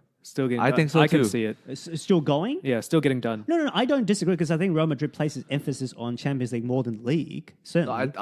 For me, I probably think what Real Madrid are longing right now is a La Liga title. No. You reckon? They just completed they La underrate Decima. the La Liga. They underrate that. Now? But Florentino Perez wants the Champions League above anything else. Every year. The fans want the Champions League. They would rather have the Champions League than a league double. Oh my. Every year. No, I disagree. Well, I think it's almost like, I don't know if you know the chess system. Just a side effect. Do you know the chess rating system? Do you know much about the piece? You're talking about the piece is valued more. Value's worth 9, more or less. The castle's worth 5, bishop and knights. So I view it along similar line. 9's worth the Champions League. The domestic league is 5. The sort of domestic cup is about 3. So the domestic double is about 8. And the domestic cup is not even existent. Like no one gives a shit about Copa del Rey, man. You're right, but it's still a domestic double. If you win a domestic double, that's pretty good. Remember Real Madrid won that cup for the only season? Mourinho just kept using that as a defense, but fans still kept shitting on him. We just won the Copa del Rey. When I talk about how Manchester United won 3, or when I poo-pooed how Manchester United won 3 trophies, they were minor trophies. No, but Harry, having said that, right? Fine, we say 3 trophies, but you want to say 2? You can say 2. That still does not discount the point that we were talking about at the time. Again, forest for the woods, trees for the woods, trees for the forest. What? Wow, I understand the analogy, but I think one was the League Cup, wasn't it? FA Cup. FA Cup, League Cup, Europa League. No, it wasn't FA, it was a League Cup. Europa League. And the Europa League. The guy who won the FA Cup got fired 2 days or the next day. I think he won the League Cup. The other Dutch guy. Right. Van Gaal. I think he got it. Okay. And the Europa League. Look, I understand it's baby steps, but it doesn't constitute a successful season. Though. Pause. Just time constraints. I know. Yeah. So coming back, I think Pochettino is lined up for that job. Yeah, no, I think so too. He's putting himself in the crosshairs. He's saying to Madrid, "Come get I'm me, available. boys. Come get me." Because he's done the best he could with Spurs. If you think about it, they're probably plateauing right now in terms of what they have. I reckon they probably hit the ceiling. Yeah, they hit the ceiling exactly. And for Spurs to go to the next level, they need a Cristiano Ronaldo. They need they need a few more pieces, I reckon. I mean, they need a superstar to go there to take them to the next level, right? Well, they need to reinforce. Look at Liverpool. Reinforce. They had to reinforce by paying something like 80 million pounds for a defender and something like 70 million pounds for a keeper. Yeah. That's 150 million pounds. Tottenham has spent, what was the figure? 29 million net in 5 years. And Liverpool will spend more for a midfielder probably or maybe for Dembele or someone else. They'll spend even more. I'm just going to caveat that just by saying that it's because of the stadium. Yeah, no, exactly. That's what Gary Neville say. How can you run a football business by signing players when they have a new stadium that's going to open up? This is the discussion that Gary Neville and Jamie Jamie Carragher. Carragher. Had a wonderful discussion. I thought it was wonderful. Yeah, it was I'm great. actually more on Carragher's side in this sense. I understand the stadium and I'll get that. But when you have a window, this is what Neville said, right? Yep. The best coach in the last 30 years, although Glenn Hoddle's a pretty good coach, but I agree, fine. And the best collection of players, you have a window. It's finite. This is where, to me, You Daniel break the Levy bank.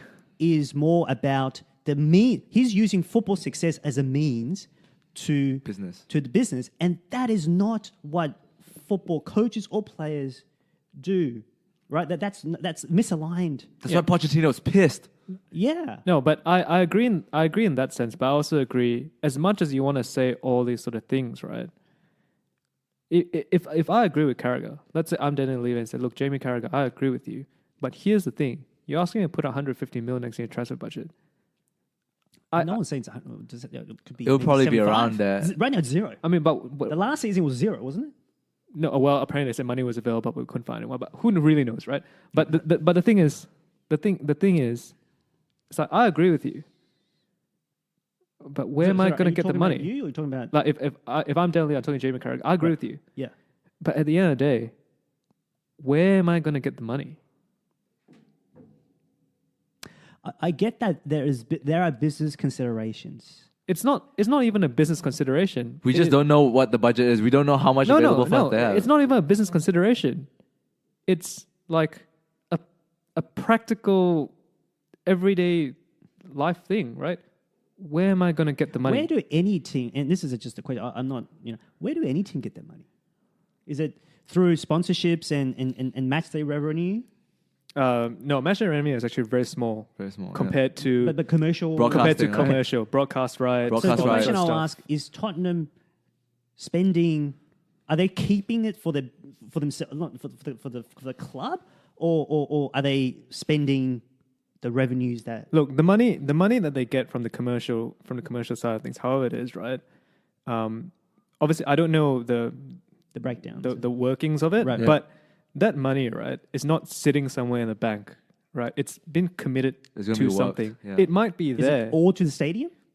Well, I don't know. We don't know how much the percentage wise, but the thing, right, is I'm sure if there was an extra 100 mil in the bank, right, Daniel Levy is not just leaving it in there to collect its Interest. It's 3% interest. Well, do we know that for a fact? Well, I'll put my money on it. I'll put my money on it because on it. here's the thing: as a business person, right, the worst thing you can do is leave money in the bank, Okay. Fine. right? money. So that money is committed. It's committed to something. Here's the thing: that Are money, they allocating efficiently?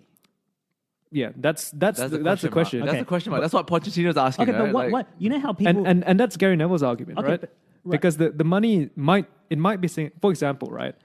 I have a loan with the bank, right? I have money sitting in the bank, but that money is committed to guarantee that loan that I have. I cannot use it. Okay. Yeah. So here's... Sorry, yeah, go on. Finish. No, That's it. Yeah. Okay, so here's the point. You know how Daniel Levy has a reputation for being a cheapskate? How do you get that reputation? Like, in other words, are people misunderstanding the finances? In other words, you're cheaper because you're actually not making as much. Like, obviously, Tottenham isn't as big of a club as Manchester or Liverpool, but they've had success. So they should be getting Champions League money. Their revenue isn't quite as high as the other top 6 or 5 English clubs, but they're still getting a lot of revenue. This is a guessing correct? game now. This is Right. a guessing But game. my point is, how do people get the reputation? Is it just misunderstood that they actually don't have as much money and they're spending not as much? Or is it because they're actually not spending what they could capably spend given their revenue from a big contract, from being in the Champions League, from being in the EPL? I think it's a mix Yeah. of both. So my question is this, right? Throughout my time knowing football, right? Yeah. I've never really understood Daniel Levy as being a cheapskate. Yeah. I've heard him being think there's a I've heard him being referred to as a shrewd businessman. Shrewd businessman. I've heard him being referred to as someone who is difficult to deal with in transfers. Yeah. Right. Tough to But get a I've- discount on it. and He in won't fact- give Well, you a in the discount. sense that's And a it- cheap because you're not Oh, willing to... and in fact, there are times where I've actually been surprised at some of the players that Spurs have bought and the money that they've spent on those players. Oh, Darren actually. Bent. I've actually been surprised in the past because I always thought like Spurs are not that, but where do they get this money from? I actually remember I remember thinking what you're about talking this. about. Yeah. What- right? how many years ago was this? 2010, I think around. Remember the point when they signed like 6-7 players? There was a season. But that was it after Gareth Bale? No, it's definitely before. Before. It was Okay. like Because it makes sense, right? Like you use that money, Yeah, like yeah. you have the money. But I distinctly remember thinking, where did they get the money to buy these players? Because they're not making shitloads of commercial revenue. yeah. I mean, compared to Yeah. you know, And they whoever. weren't doing that well. Exactly. They weren't in Champions League. Yeah, they right? weren't even in the Champions League. Yet Yeah. they still had this money to spend. I'm like, where are they getting this money from? And you know, it's probably something to do with like, oh, there was a new broadcast rights deal at the time. You know, I was a bit younger. I don't really Care about the money that follow much. that follow that part of things. Yeah. So whether it's a cheapskate or not, you know, I don't really know. But here's the thing: to build a stadium, it's probably going to cost him £100 million. More than that. I Right. think didn't they say it was 500 million pounds or something like Fine, that? half a Yeah. billion Okay. pounds, Yeah. right? And there are obviously commercial advantages to building a new stadium. Oh, of course. Well, I mean, you wouldn't do it unless it's a net positive project, right? Unless it's going to give you more money. Yeah. Exactly. But that is a large equity financial commitment. And I can tell you that in order so that project's happening right now. I can tell you that project's been in the works in the background for at least the past 5 to 10 years. What, the stadium? Yes. Yeah. Like, because a project on that scale in the city of London, like that has been in the works for the past 5 to 10 years. Look, every and state... that requires, and people think, oh, you know, when the stadium starts building, you give them money, and that's when they build a stadium. No, that's not how it works. Yeah, I know there's a lot of bureaucracy and No, and money delays and stuff. money has to be committed before that. Large sums of money are committed before that. Yeah, that's similar to what Arsenal went through with their Yes. stadium, right? That they couldn't spend a lot. Yes. But you saw the graphic up, right? Unless you're telling me Sky has a sloppy statistical team. $29 million net spend compared to, I don't know, 300, I think it was like 500 net spend for Manchester United. It's like, can you not spend just maybe 20, 30, 40, 50 in the last 5 years?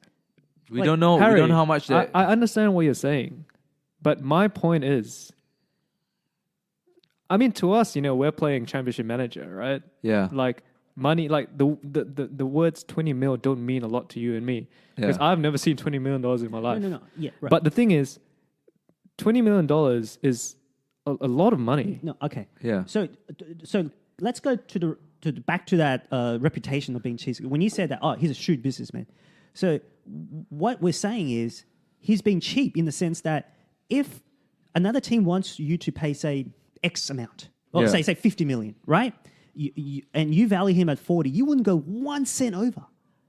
And you might be shrewd, but is that actually knowing that you're on the doorstep of Premier League contention, of even Champions League contention, is it worthwhile to just say, you know what, let me just go over 5 million more? Harry. Is that where he gets his reputation from? Or is it because he's hamstrung by building a stadium? It's probably all right. First of all, I'm going to say, if it took $5 million for Spurs to get a player that will win in the league, I'm I'm sure. not saying 5 extra or 2 extra million. Like, because you're saying he other managers or other not managers, Chairman. other negotiators, right, from other teams, find it hard to deal with him. It's because he wouldn't go a cent over. He's not very flexible. No. And In that's terms where- of, they find it difficult to deal buy with, players. to buy players. Buy from him. Like United had to deal with him from the start of the transfer window to the end to get Dimitar Berbatov. Well, the Berbatov one was the biggest one. Yeah. Well, it's because of price, right? Even Isn't before, it because of price? Even Yeah, even price. before that, historically, Every Yes. year when players try to buy players like off him, when he's been known to sell players, he's been known to drive a good bargain and Yeah, get a I good know deal that. for the So club. That comes with the being cheap. Like, no, if someone wants you offer 25 and you say no, you have to have 30, and they wouldn't even go meet you halfway because he is so, if you want to say shrewd businessman, that in a way is being cheap. Selling and buying Okay, are right. different. Like, this selling is a and buying, are, technicality selling that and is buying not- are different things, though, Well, it is, yes. right? Because when you're a seller in the football market, you have the leverage. But ultimately, it comes down to price. Ultimately, it comes down to money, right? Yeah, If but you're not willing to accept just a little bit less than what you had envisioned for in order to get a deal done, then maybe the reputation is actually being cheap. No. I don't see. We don't- okay. Well, put it this way: I don't see how the definition of being cheap is getting more money. Well, if you're refusing to accept something that is quite close, but not exactly what you want it to be, for the sake of, obviously you're not selling someone because you need him, right? You want to sell someone because you don't need him for the football team. So you're putting much more emphasis on finances than actual football matters. Yeah. So, but in a way that's being cheap, no?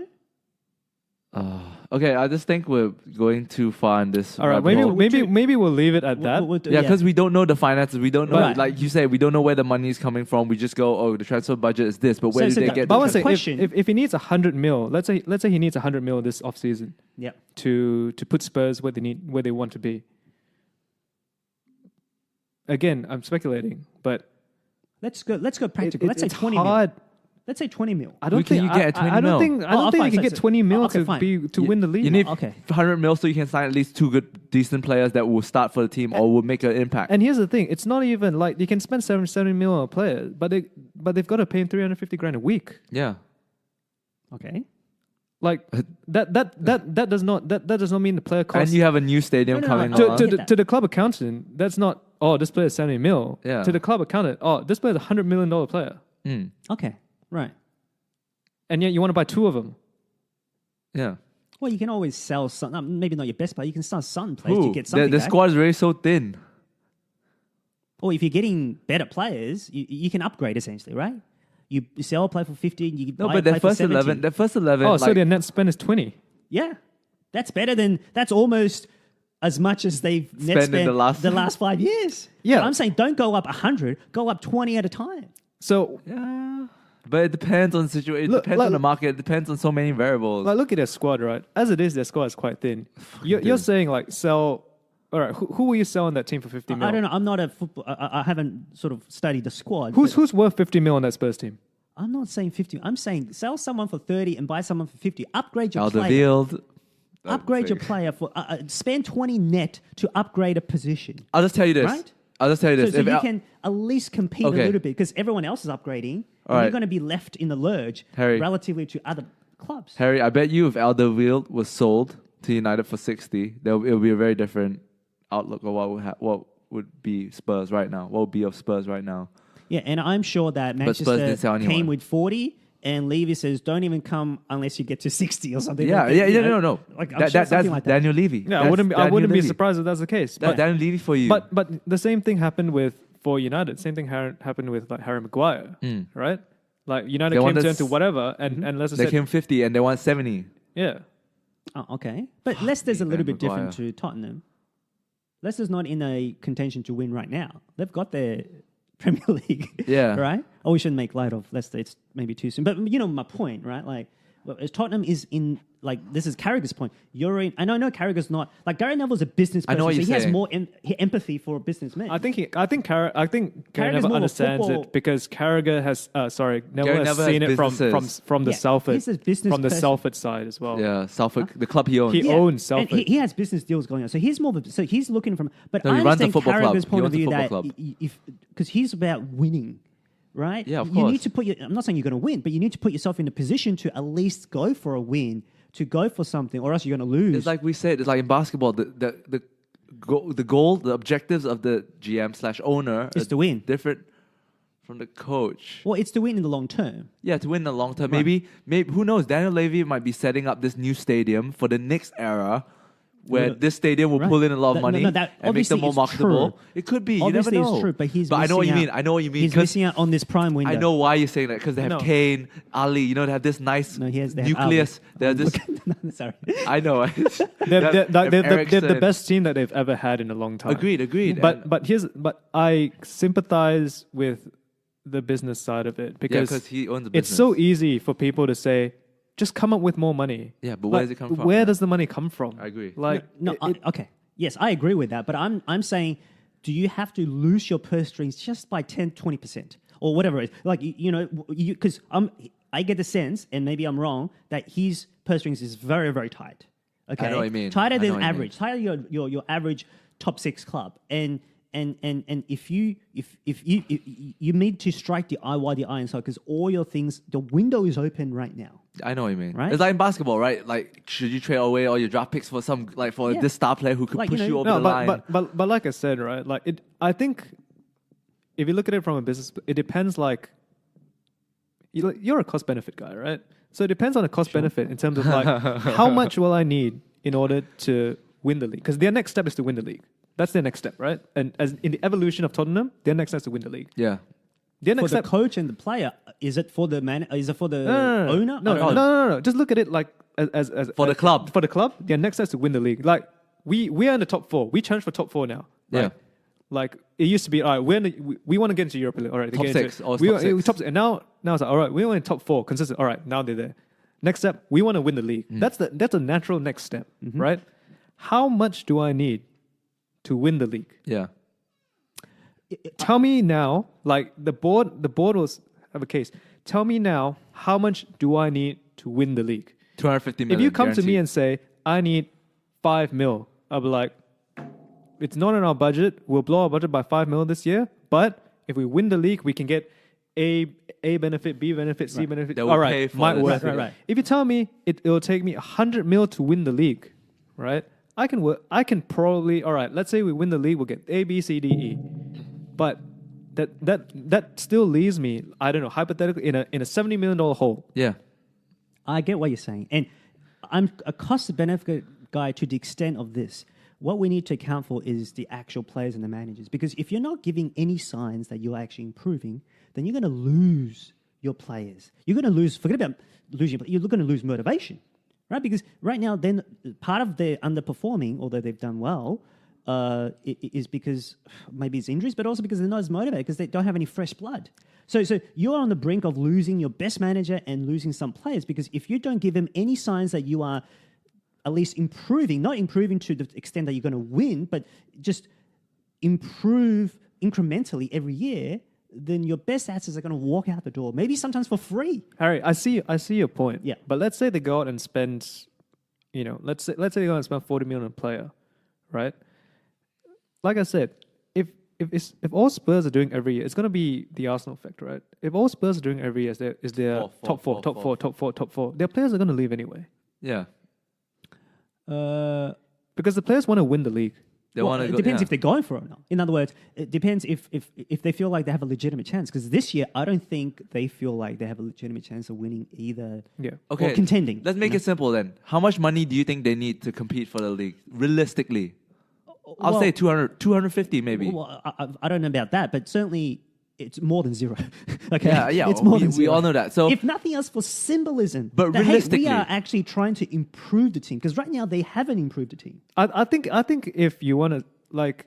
So you're saying they should spend for the sake of spending to I show wouldn't a say sign for of the sake of improvement? spending, but obviously you do good deals. All right. First of all, I'm not sure. I'm not sure if we'll be able to look it up, but what their transfer budget was for the probably last could. close season. But I doubt it was zero. Having said that, it's probably not a very large amount. I probably can, without knowing what it is, I probably can agree with you. My understanding is for the last transfer when it was literally zero. They literally got Yeah, no they players. got no players. Yeah. Maybe they might have sold someone, but they certainly didn't get anyone. I understand they didn't buy anyone. Yeah. But is So it it's- because of no money? So okay. don't know. Right, like that's a difference, right? It's like, here, I'll give you $5 to buy lunch today, but if you brought lunch, you're not going to spend the $5, right? Right, but you can always upgrade. In football, these are commodities. Yeah, but- right? Like, you can upgrade a Kane to someone better, or you can any player you can upgrade with the right amount of money. But I'm not saying you go for. Yeah, but what is their availability and what are they going to cost? There's always available. All right, Tottenham's in the Champions League. There are players who's willing hold to on. come. How much would you value Dele Alli at, for example? I don't know. I haven't thought of it. All right, let's say it's 80. all right, let's say it's 80 mil. Yeah. Right. All right, okay, we're going to upgrade him, right? First of all, who's better than him?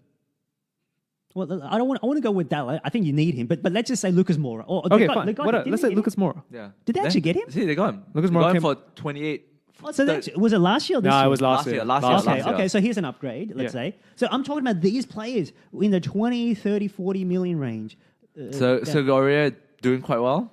I don't know if he's Not is even he- playing, is he? Yeah, Now I he's, don't no, think but he is. when he plays, he's good. I think he's good.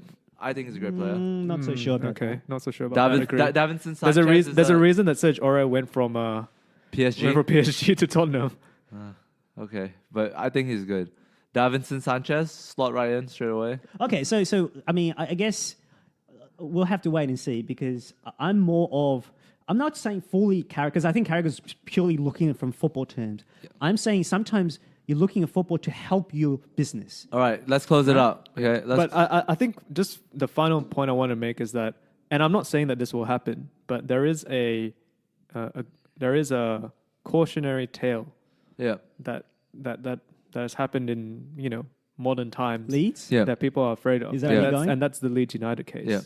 And people, for better or worse, that's in the back of their minds because it used to the thinking used to be we're gonna be up. This will never happen. Yeah. Because we'll win everything. And it happened. Yeah. And that club has never recovered. Yeah. So I just think that's true, but that's an extreme case, and we can't always use extreme cases to have fear to say hey, it's going to happen to you. That's why I said but it is a cautionary tale, much like World War I is a cautionary tale, much like World War II is a cautionary tale. Yeah, like the likelihood of those happening is not that high. Oh, actually, okay, maybe don't quote me on that. Yeah, but the thing is, it's still in the back. It's a cautionary tale. It's a reminder. It's a reminder. These stories here are reminders. Archbishop as he crosses the bridge, you think it's going to go into another war? But okay, fine. I mean, but it's a reminder of You get that reference? Yeah. Yeah. We did. Okay, no. Well, I didn't. Before, but it's a reminder of British. people think these things will never happen. No, but they happen, and the likelihood is low. But we just want to make sure that we have, we understand what they're doing, what we're doing. Yeah. You're right. And sorry. Having said that, if I said, let's say it cost me 100 mil to win the league. Right, I can go out to a bank and I'll mortgage the club. I'll put the club on as security. Say, lend me 100 mil. I'll put the club on as security. Right? You're right. I think you're trying to say that there's no sure thing. Is that what you're trying to say? Yeah, it's a gamble, right? It's a calculated risk. So the way I look at it is this: Daniel Levy is positioning the club in a way where I know what you mean. They have a good opportunity. A very this doesn't happen all the time where you get the right players, they're all blossoming at the right time. You're like, go for broke, man. Let's Maybe try. Not go for broke, but certainly let's try. Let's try risk a little bit. Because you might be losing that manager. But Daniel Levy is probably looking at it like this. Okay, we've been doing quite well monetarily. We finally got enough money to pull the gun on this new stadium. We're already committed to this new stadium. We've been planning this 5 years ago. Yeah, hasn't the stadium been delayed actually by many years? That generally, you need to plan that in. You need to sort of, because generally with builders and stuff, exactly. There's delays, right? I mean, there's an incentive for them to delay. But I was going to make a joke that when the new stadium opens, you're going to play with nobody. No, it could very be, but then they could be positioned for maybe the next gen. Maybe. I think Spurs it's a slow progression. It's one of those clubs like Newcastle, right, where they sell out regardless, and they don't have to be particularly good, but just because of, I think it's quite specific to certain regions. Yeah. But I think Newcastle is a great example of a club that constantly sell out, even when they're doing badly. Yet their support is very strong. Yeah, they'll have there's two Newcastle and Sunderland, if I'm not mistaken, in that region. Yeah, there's many clubs Tyneside, Wearside. Yeah. Now I know it's very, very but tribal. Spurs is one of those as well. Yeah, okay. Yeah, and Spurs have a legendary kind of status throughout the Premier League. They have so I don't know. I think they have more of a clout in London than in compared to worldwide. Put it that way. Yeah. They're sort of second tier. They're not like United or or Liverpool. But right? if you follow Premier League law, Tottenham has always been a club around there. They're the bottom. When I mean popularity wise, are the top six. Of course. You're always talking about the top. Yeah, but they're last in the top six. Yeah, but right, in terms of popularity. But if you just put it in the Premier League realm, they're not in top six. We're talking about two Manchester team, Liverpool, Chelsea, Arsenal, Tottenham. They're last in popularity in terms of history or legacy. But I'm talking about the Premier League in the Premier League history. To do what he's able to do, he's outkicked his coverage. Right, he's outworked what he's able to do. Yeah.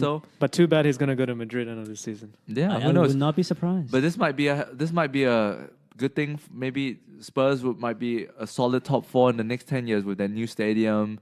Might be generating more money. Who knows? You know what Daniel Levy needs to do? What? He needs to go to the Middle East. He Get needs to some make friends. some friends with Make some some friends. sheiks. And he needs to. That's where the money is going to come from. They want to buy. I think these sheiks want to buy it out of him, buy it off him. Oh no, Right? there was a rumor about Saudi Arabia wanting to get United, and I was like, right. I think Daniel. I don't really know Daniel Levy's connection to Spurs, but I think if it for the right price, he would sell. He's actually not. I mean, he's a co-owner. There's another guy. I forget his name. Joe Lewis. Yes, he's the Anika guy. Group. He's sort of Daniel Levy is almost like the. He's like the Ed United. Woodward. Yeah, Ed Woodward. He's sort the of Ed thing. Woodward. Like Joe Lewis hired him to. I think they were business partners or something. They hired him to do The to be operations. football operations. Yeah. yeah. I think for the right price, they'd sell. Yeah. I just don't. Yeah, think. yeah. Because I think they're more of a business. They're using football as a means to an end, which is business. Oh, that's what Gary Neville said. They're like they're here to stay in the top 4 because of and then they'll make some money on side for the owners. Who knows? Maybe we don't know the numbers, right? We don't know the books. There's a business component to it. But Yeah, we don't. But know anyway, the books. reason I brought up the Middle East and the sheiks, Very wonderful segue. Peter, Okay. you can bring it on now. You can take it on now. I don't know which story you want me to go through actually. Oh my god! Oh yeah, football leagues. Yeah, football leagues. This is Harry, the last story. Thanks for being on the same. Thanks for being on the same track as me. Last story. No Last story. Last story. I thought it was very obvious, but Okay. apparently not. Apparently, there's been rumors about the football leagues have been. Basically news have came out that apparently some of the super clubs around the world, the team that has been caught out was Bayern Munich. They have been plotting to start a super league with all the top clubs around the world. We don't know who are the other clubs, but there were Oh, we do 16 know. clubs. 16 clubs. No, we only know Bayern, right? No, we know we know names. There are 11 clubs, Name 11 legacy clubs, and 5 sort of Fillers. invitational. So Man United, Yep. Liverpool, Yep. The Madrid, Barca, the Juventus. 2 Italian clubs. think was It's it- Juventus AC, I think. Yeah, I think so. Have you PSG? Yeah, I wouldn't be surprised. I It's think their sort of is it thing. Chelsea, I want to say. It might have been Arsenal as well. Yeah. Really? Tottenham's not in it. Man City, obviously. I read the article. The article just kept shooting at Bayern. Like Basically, It was a German-based publication. Der Spiegel. the Der Spiegel. But 11. There's 5 England clubs. All 5 except Tottenham. Maybe because of Daniel Levy. I don't know. Just speculating. The 2 Spanish, that's 7. PSG, that's 8. Bayern Munich, that's 9. And the 2 Italian. So is it 11. That's AC? 11. It's 11. an AC, I think right? it's AC. Yeah. And the 5 invitees were, I think, Dortmund, Atletico Madrid, Yeah, Atletico. Inter Milan, I want to say. Also, we know all Yeah, 16. it was published in there. And there might be 2 more. We can look. I mean, it's not that Okay, important, whatever. but- Okay, But yeah. basically, it's like all these clubs have success, history. Essentially, the biggest clubs in the world. Yeah. Basically, biggest clubs in the most played clubs on FIFA right now, on all the FIFA games right now. I don't know. Then you just have a league of Madrid and Barcelona. That's it. It's basically the most popular teams right now around Basically, the world. Yeah, it's a money grab. Yeah, the money grab, 16 exactly. biggest clubs in the world that you can think of, those are the guys. Yeah, Yeah. okay, go. Anyways, so thoughts. Well, I mean, it obviously is that clubs feel like, because if they take it sort of private, they don't have to go by play by FIFA or UEFA The commissions, rules. yeah, the commissioners. They don't have to release their players for the World Cup, for internationals, and any Yeah. of that. And they feel like, obviously, they've done the numbers Mm. that they can get more money, they play more games between themselves than play by UEFA's Yep. rules. They can get obviously more money from TV contracts and so forth. So Cut them all out, yeah. right, but it's not as easy as, because there's all this, the emails show that there's all these contractual Obligations, I mean, you have to find legal sort of lawyers to say what they can do. What are the consequences for breaking away? What fees do we have to pay? What is illegal or not? What are the consequences we're willing to face? So The FIFA came out and said, right, they'll ban any players who participate in this from the World Cup. From the World Cup. well, that's what they have to do, because Yeah, to ultimately protect their the interests. clubs have the power, I suppose, because Yep. it is their and they're the ones who's paying the players. Yep. So I can understand why they want to do what they do, but look, obviously the small clubs don't like it, Of and course, most yeah. football fans don't like it, but can I understand, because look, the business people. Is this going to happen? right? Is this So going they to happen? have to look out what's best for them. They don't care about any other club. Of course not. Yeah. So Is this going to happen or not? I think they'll. I don't think it's going to happen by the year that they want it to happen, which is 2021. Yep. That's my gut. That's my hunch. Justin? I think that the Super League thing is more.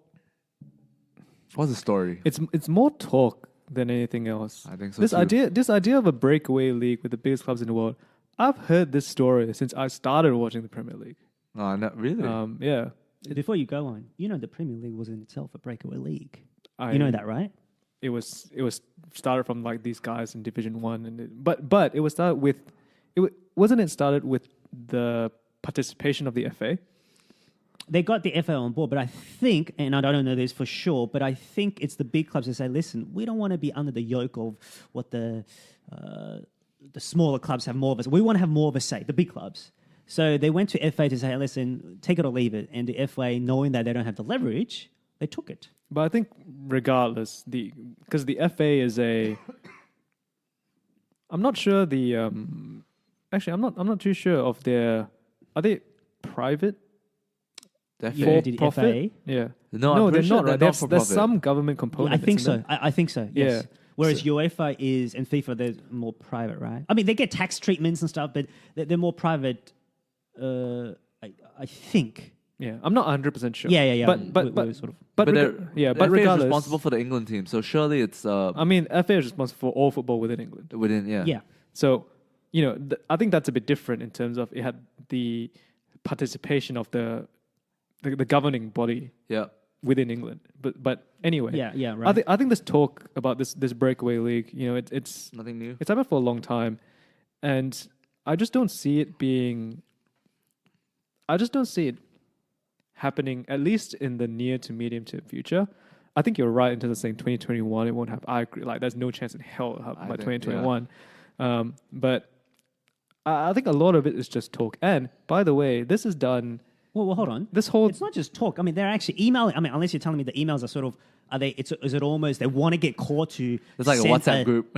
Well, to send to blackmail FIFA or UEFA to get more money. Because I think it's real, but whether it's actually coming into effect or not, that's another matter, right? Like the lawyers, all them talking, all these meetings, they're real. Talk. Yeah, just talk. Knowing businessmen, they're always Well, I mean, out there everything's just looking talk how to make until money. you actually do it. When you do it, when you actually put it into action, which you have to get your ducks in a row to do that, and they're not going to do that certainly anytime. Well, I don't know. Maybe they would have, maybe they wouldn't. Right?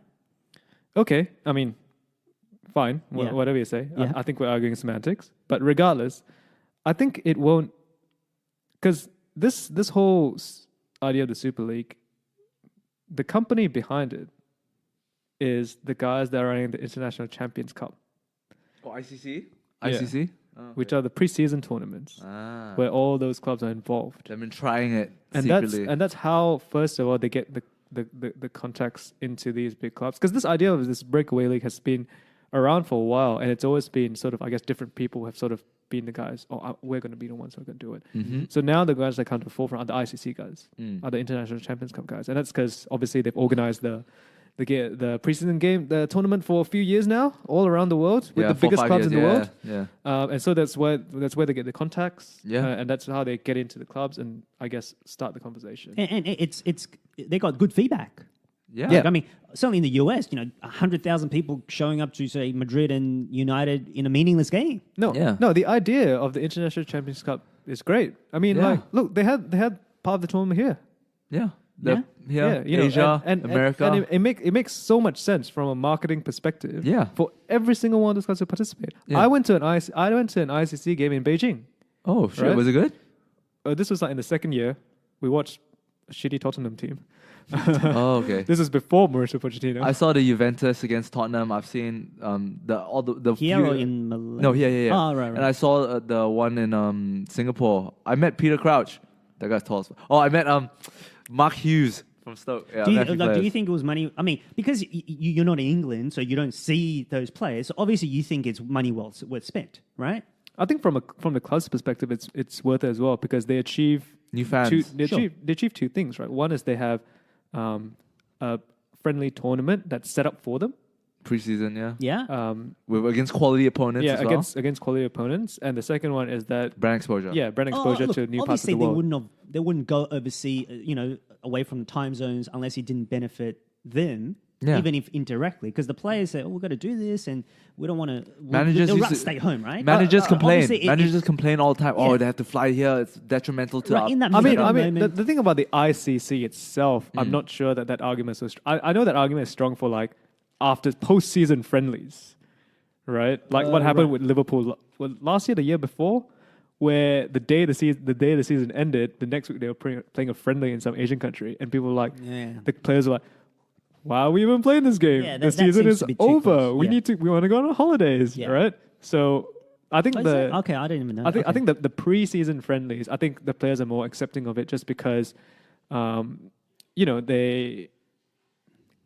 games they need to play anyway, like to prepare for the season. And I think outside of the heat at the moment, they know that it's part of business. Yeah. Right? Like Yeah. the reason why they're getting paid that, part of them getting paid those wages isn't just strictly to play. It's to market the club. It's to brand the club. That's what we're paying all that money. Yeah. You have to do all these commitments. And that's why when Liverpool did their postseason friendly, is it Liverpool? It might be Barcelona. One of the big big clubs. Like they played their postseason friendly. It's 2 years ago. It was the year before the World Cup.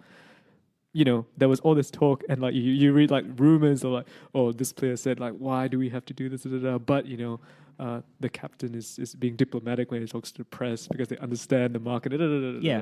But again, I think postseason friendlies are pretty. I agree. Stupid. Yeah.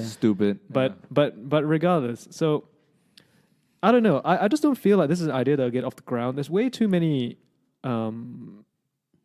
There's way too many obstacles. There's too many legalities, and also when I think about this, I think about it's like UK leaving Brexit. I mean, leaving the Euro. It's something like that. There's a lot of shit to be done. Yeah, slightly different, but yeah. But I think that it's not. It's much. It's much simpler than. Yeah. But I think I also question the long-term viability of this league. Actually, Yeah, I agree. You think so? yeah, because I don't. I know the idea. So what? The same top 16 every year? People want to see that. When it's meaningful, people want to see that. Do you care if Juventus and United and Man City play each other you watch? Yeah, You but watch. no, I'd watch that today. You watch that every week. But here's the thing, like, let's say it's it's I don't know 50 years from now, Yeah. right? I'm just not 100% sure that these will be necessarily the top 16 clubs in the world, or that or the top 16 clubs in the world could come from the existing the Premier League at that time, or the La Liga at that time, or whatever. Yeah. And then obviously, I guess you would say, then you just absorb those clubs into the Super League. But that's in a way that's so far down the line, it's hard to even think of. But I'm just not 100% sure that this benefits the clubs in the long run. And Which clubs? The clubs top that's 16. breaking away. Yeah. Because, and the they thing wouldn't is, do it unless and, it benefits them. I mean, of course.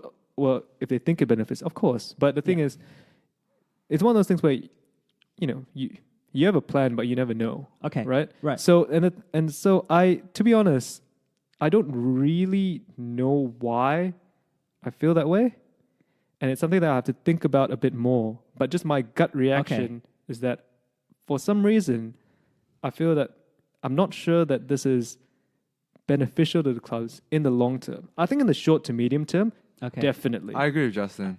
Yeah, I completely disagree. The only reason, maybe not the only, but the main reason they can't do it is because of legalities. Yeah. What's going to happen? Are they breaking contracts? Are they going to be sued? Are they going to be shut down? Okay, If let's take that out of the way. Given a choice, Take they'll that out of the do it way. 100 out of 100. No, so 100 times out of 100. okay, let's just say the league starts now. Yeah. This league starts now. Yeah. In 50 years from now, wouldn't these 16 clubs, the outlook of these clubs, or like the view of these clubs be very different? There'll still be do you think there'll still be the top 16 club They'll of be the world? better. They'll be better than all the other. It's a separate league. Think about the NBA or a closed league, right? So this is essentially, it's a semi-open league where you have 11 teams, legacy teams, and you have 5 Right. But how do these 5 teams come in and out? Or They'll figure something out. But you've got the 11. Look, with soccer, it's about the brands. That's what, right? I just thought of something. Yeah. So you have these 16 teams in this league, right? Of those 16 teams, some are going to finish at the bottom. But they still get a lot of money to sign new players, to enhance. They'll like the lower leagues will still work. They're sort of like the feeder teams for the top 11 or the top 16. what? So there'll be a lower super league from all these other countries. There might be, but ultimately they still have to. People still going to grow play. Like, Southampton will still have a good. Like, you'll still have good players who will grow into something big, and then the big clubs are going to Just buy it. That's how it's going to But no, I mean, like, for example, if you're like, I don't know, let's say you're like Barcelona, right? Yep. So you're in this league, 16 team league, right? Yeah. And right now, Barcelona are one of the best clubs in the world. All right, Yeah. fair enough. Yep. But like 50 years from now, let's say they finished bottom of the league for 15 years. Yeah. Let's say They'll still be better than the 17th by far. there's only 16 teams in this league. Right. No, it's talking about the best teams of the rest. outside. Teams outside of the They'll league. still be the best by far. But I think doesn't that in some ways, But how do you know they'll be the best by far? Because of the money? Yes. but doesn't that in some Yes. ways it dilutes their brand, right? It might affect their commercial revenues because at the end of the day, the fans, right, the next generation of fans, they're going to support the big teams, right? These are the big teams.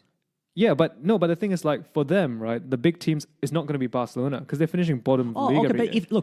if out of the 16 Okay, teams I see you what don't you're do saying. well, that's on you. Like, if you don't do well in that, if you keep coming last, then something's wrong with the management, something's wrong with the owner or the ownership structure. You haven't done well compared to the other 15 teams.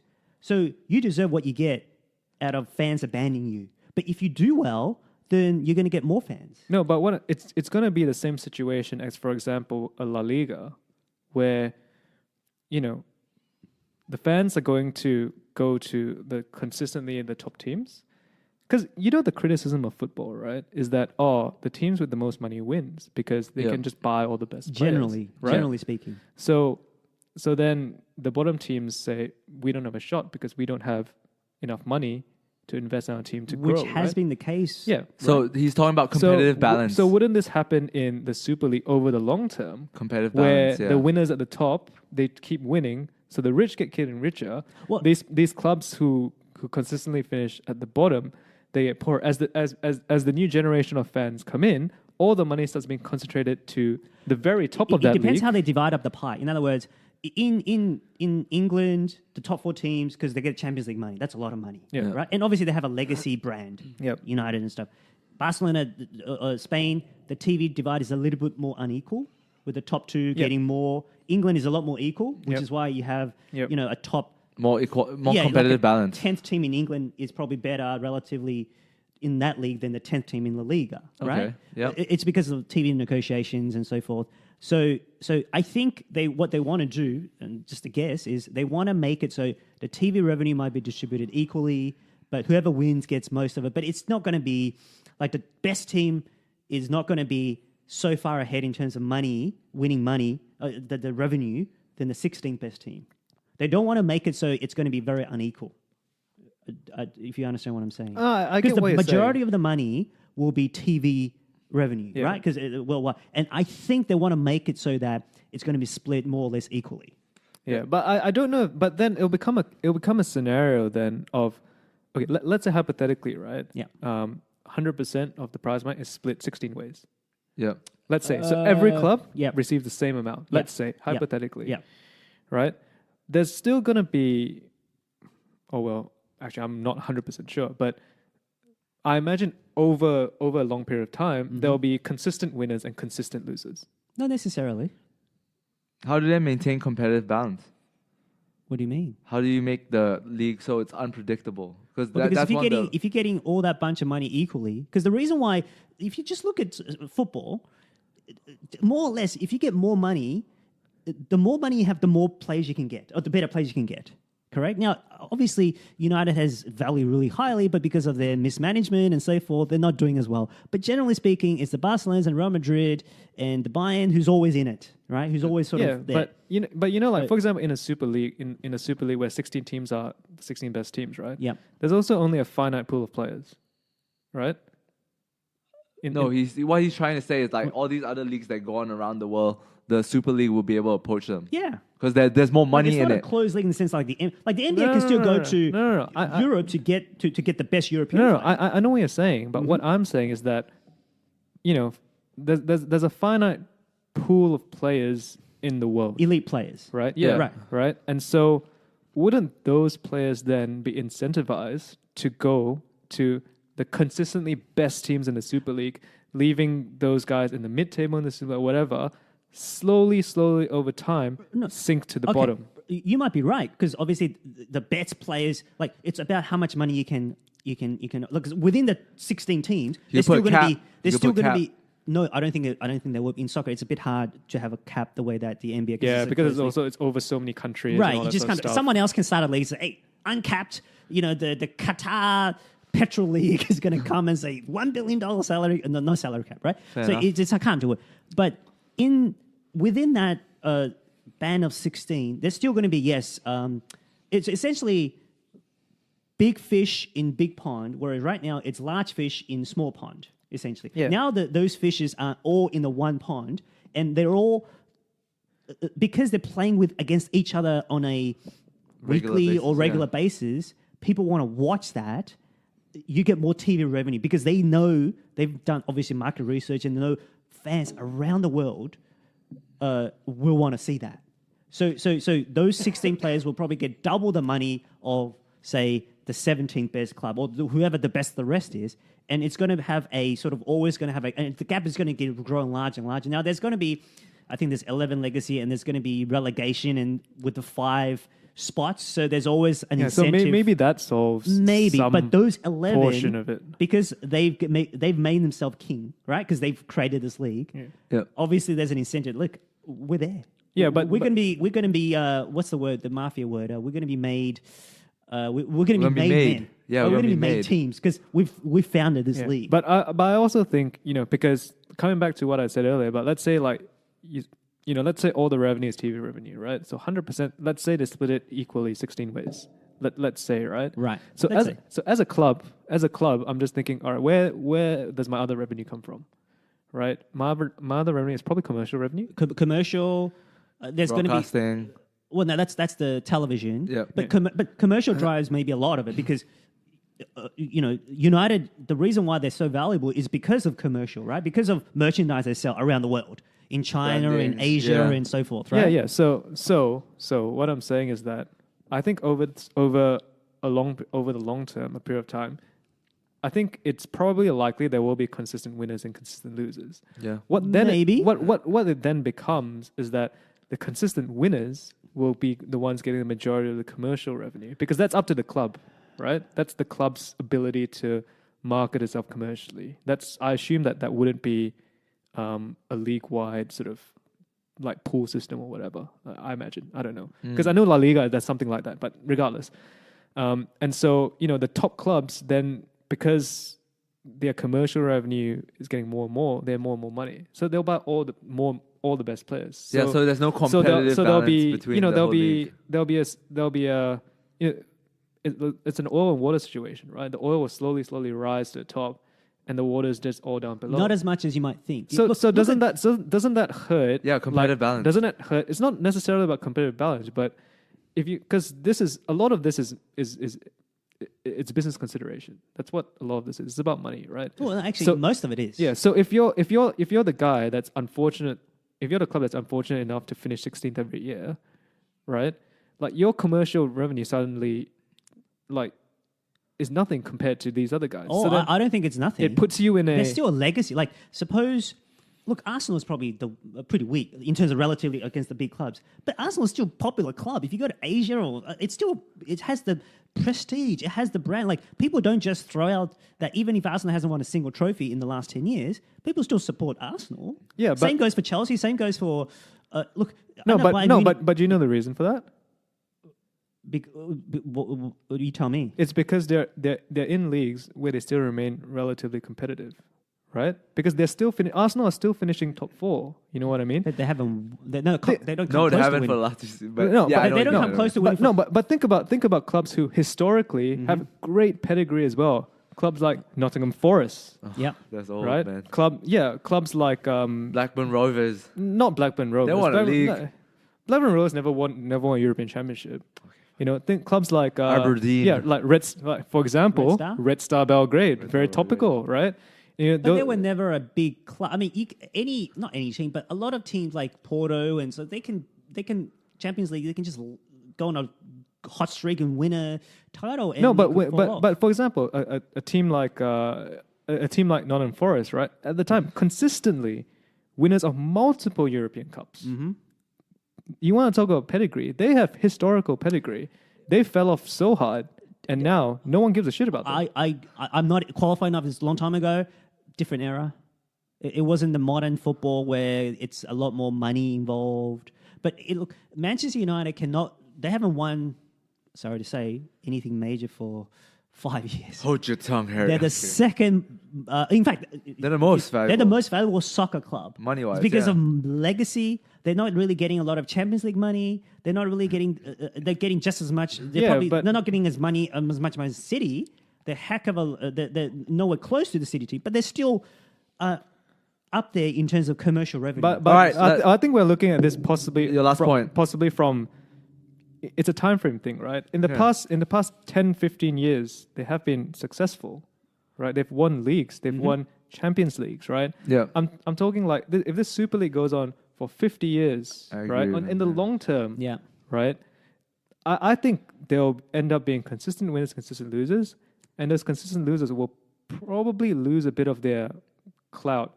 And once you've lost your clout for an extended period of time, people start Getting off you. not caring about you, Yeah. right? Because Oh, you're not a winner anymore. If you have the players, but people always hope. Like, you're a United fan. You always hope next season it's our turn this year, right? It's our turn this season. If you're reinvesting, if you sign a star player, even if you don't win, you have enough money to sign the sort of the next star player. You plop them from Southampton or Sevilla or whatever.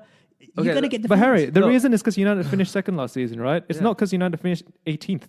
Well, okay, what if United got relegated and never got out for 10 years? You think the fan base was still as big? If No, United of course right now not. is 8th, they probably don't have a shot to win the title. Yeah. Right? Yeah. You still watch, right? Because fans will still watch their teams. No, but what I'm saying is Every that week it's a I don't. fix. no, but you're looking at don't. it on a shorter time frame than I'm looking at it from. Okay, I will say this. I think 50 years is too long because you know why?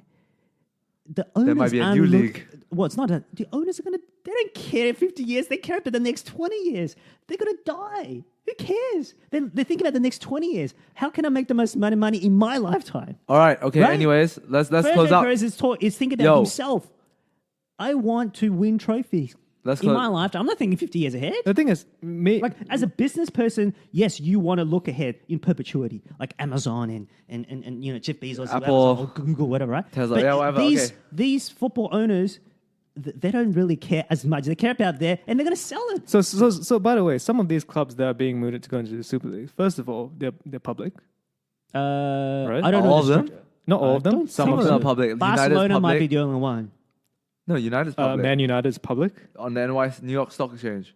Oh yeah, but Glazers own it, right? Yeah, they could okay, I know buy what you back mean. the shares if they want to. I mean, maybe, but Maybe, yeah. That's just a form of financing. Okay, anyways. But regardless, you know, like I think if you were to run a football club like a business, I mean, of course, there's the. Guys, we're hitting a 3-hour mark. I think we understand the difference between board and management here, right? Yeah. Okay, yeah. Right. So the board has a duty, and I understand why this sometimes might not happen, but the board has a duty to ensure the constant and perpetual continuity of the business, right? Whereas management are probably a bit more short term, right? And that's one of the big things about the big banks in the past 10 years, where they said there's a misalignment between the motivations of the board and the motivations of management. Classic moral hazard, right? So when you say, oh, you know, these guys are not going to care about the next 50 years, I'm not so sure about that. Well, no, because like Jeff Bezos creates Amazon, and that's his It's his Baby. brainchild. It's his Yeah. baby. Yeah. Florentino Perez bought the team It's a sport whenever car. it was, It's a sport car. 2002 or whatever, right? Yeah, it's a sports car. They can sell it, and he had fun in the 15 years. It gives him connection, it gives him prestige, but they'll sell it, and they might, well, maybe not Perez, but probably is Perez, but it may not be for every owner who really loves the team, but for a lot of owners, it's a vanity project. Robert Abramovich he's buying Chelsea because of vanity, because he wants to win trophies, not because he loves the Chelsea team. He's gonna show his Russian friends. Look Well, what I got. Yeah. All right. So- all right. so- No, I mean, Yeah. I can understand that, Yeah. and I'm not saying that you're wrong. I thank you. I'm just saying that not because I mean like, yeah, I'm not saying you're wrong.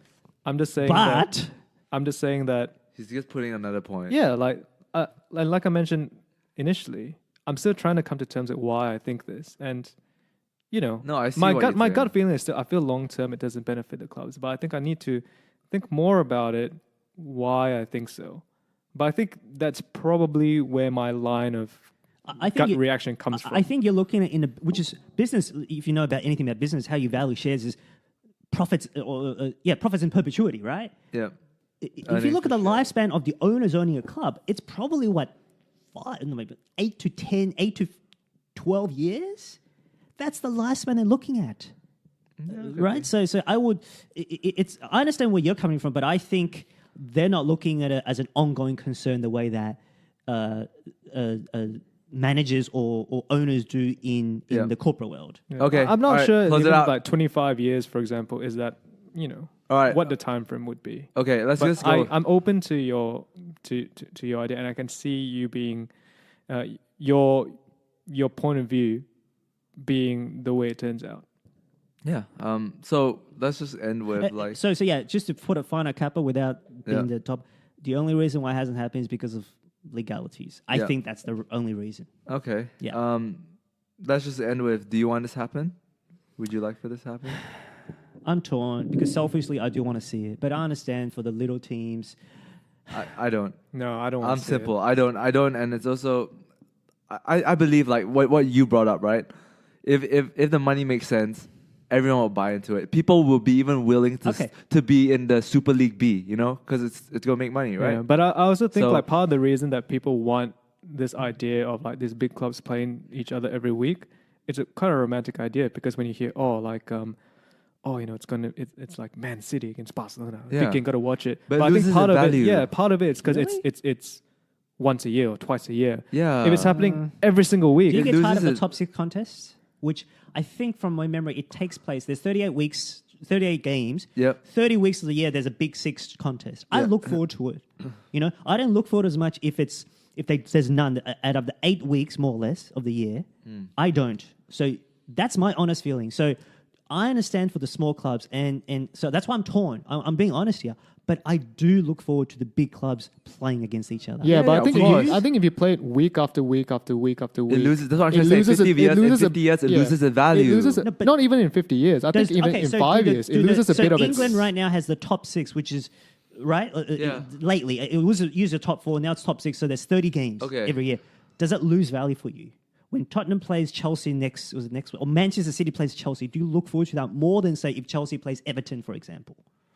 I mean, No, of but course, you're that's- more that's interested in part of- seeing the big No, games. but- Thank you. So but that- every week, almost every week in the English Premier League, there is a top 6 battle, correct? What- And you haven't lost interest in that.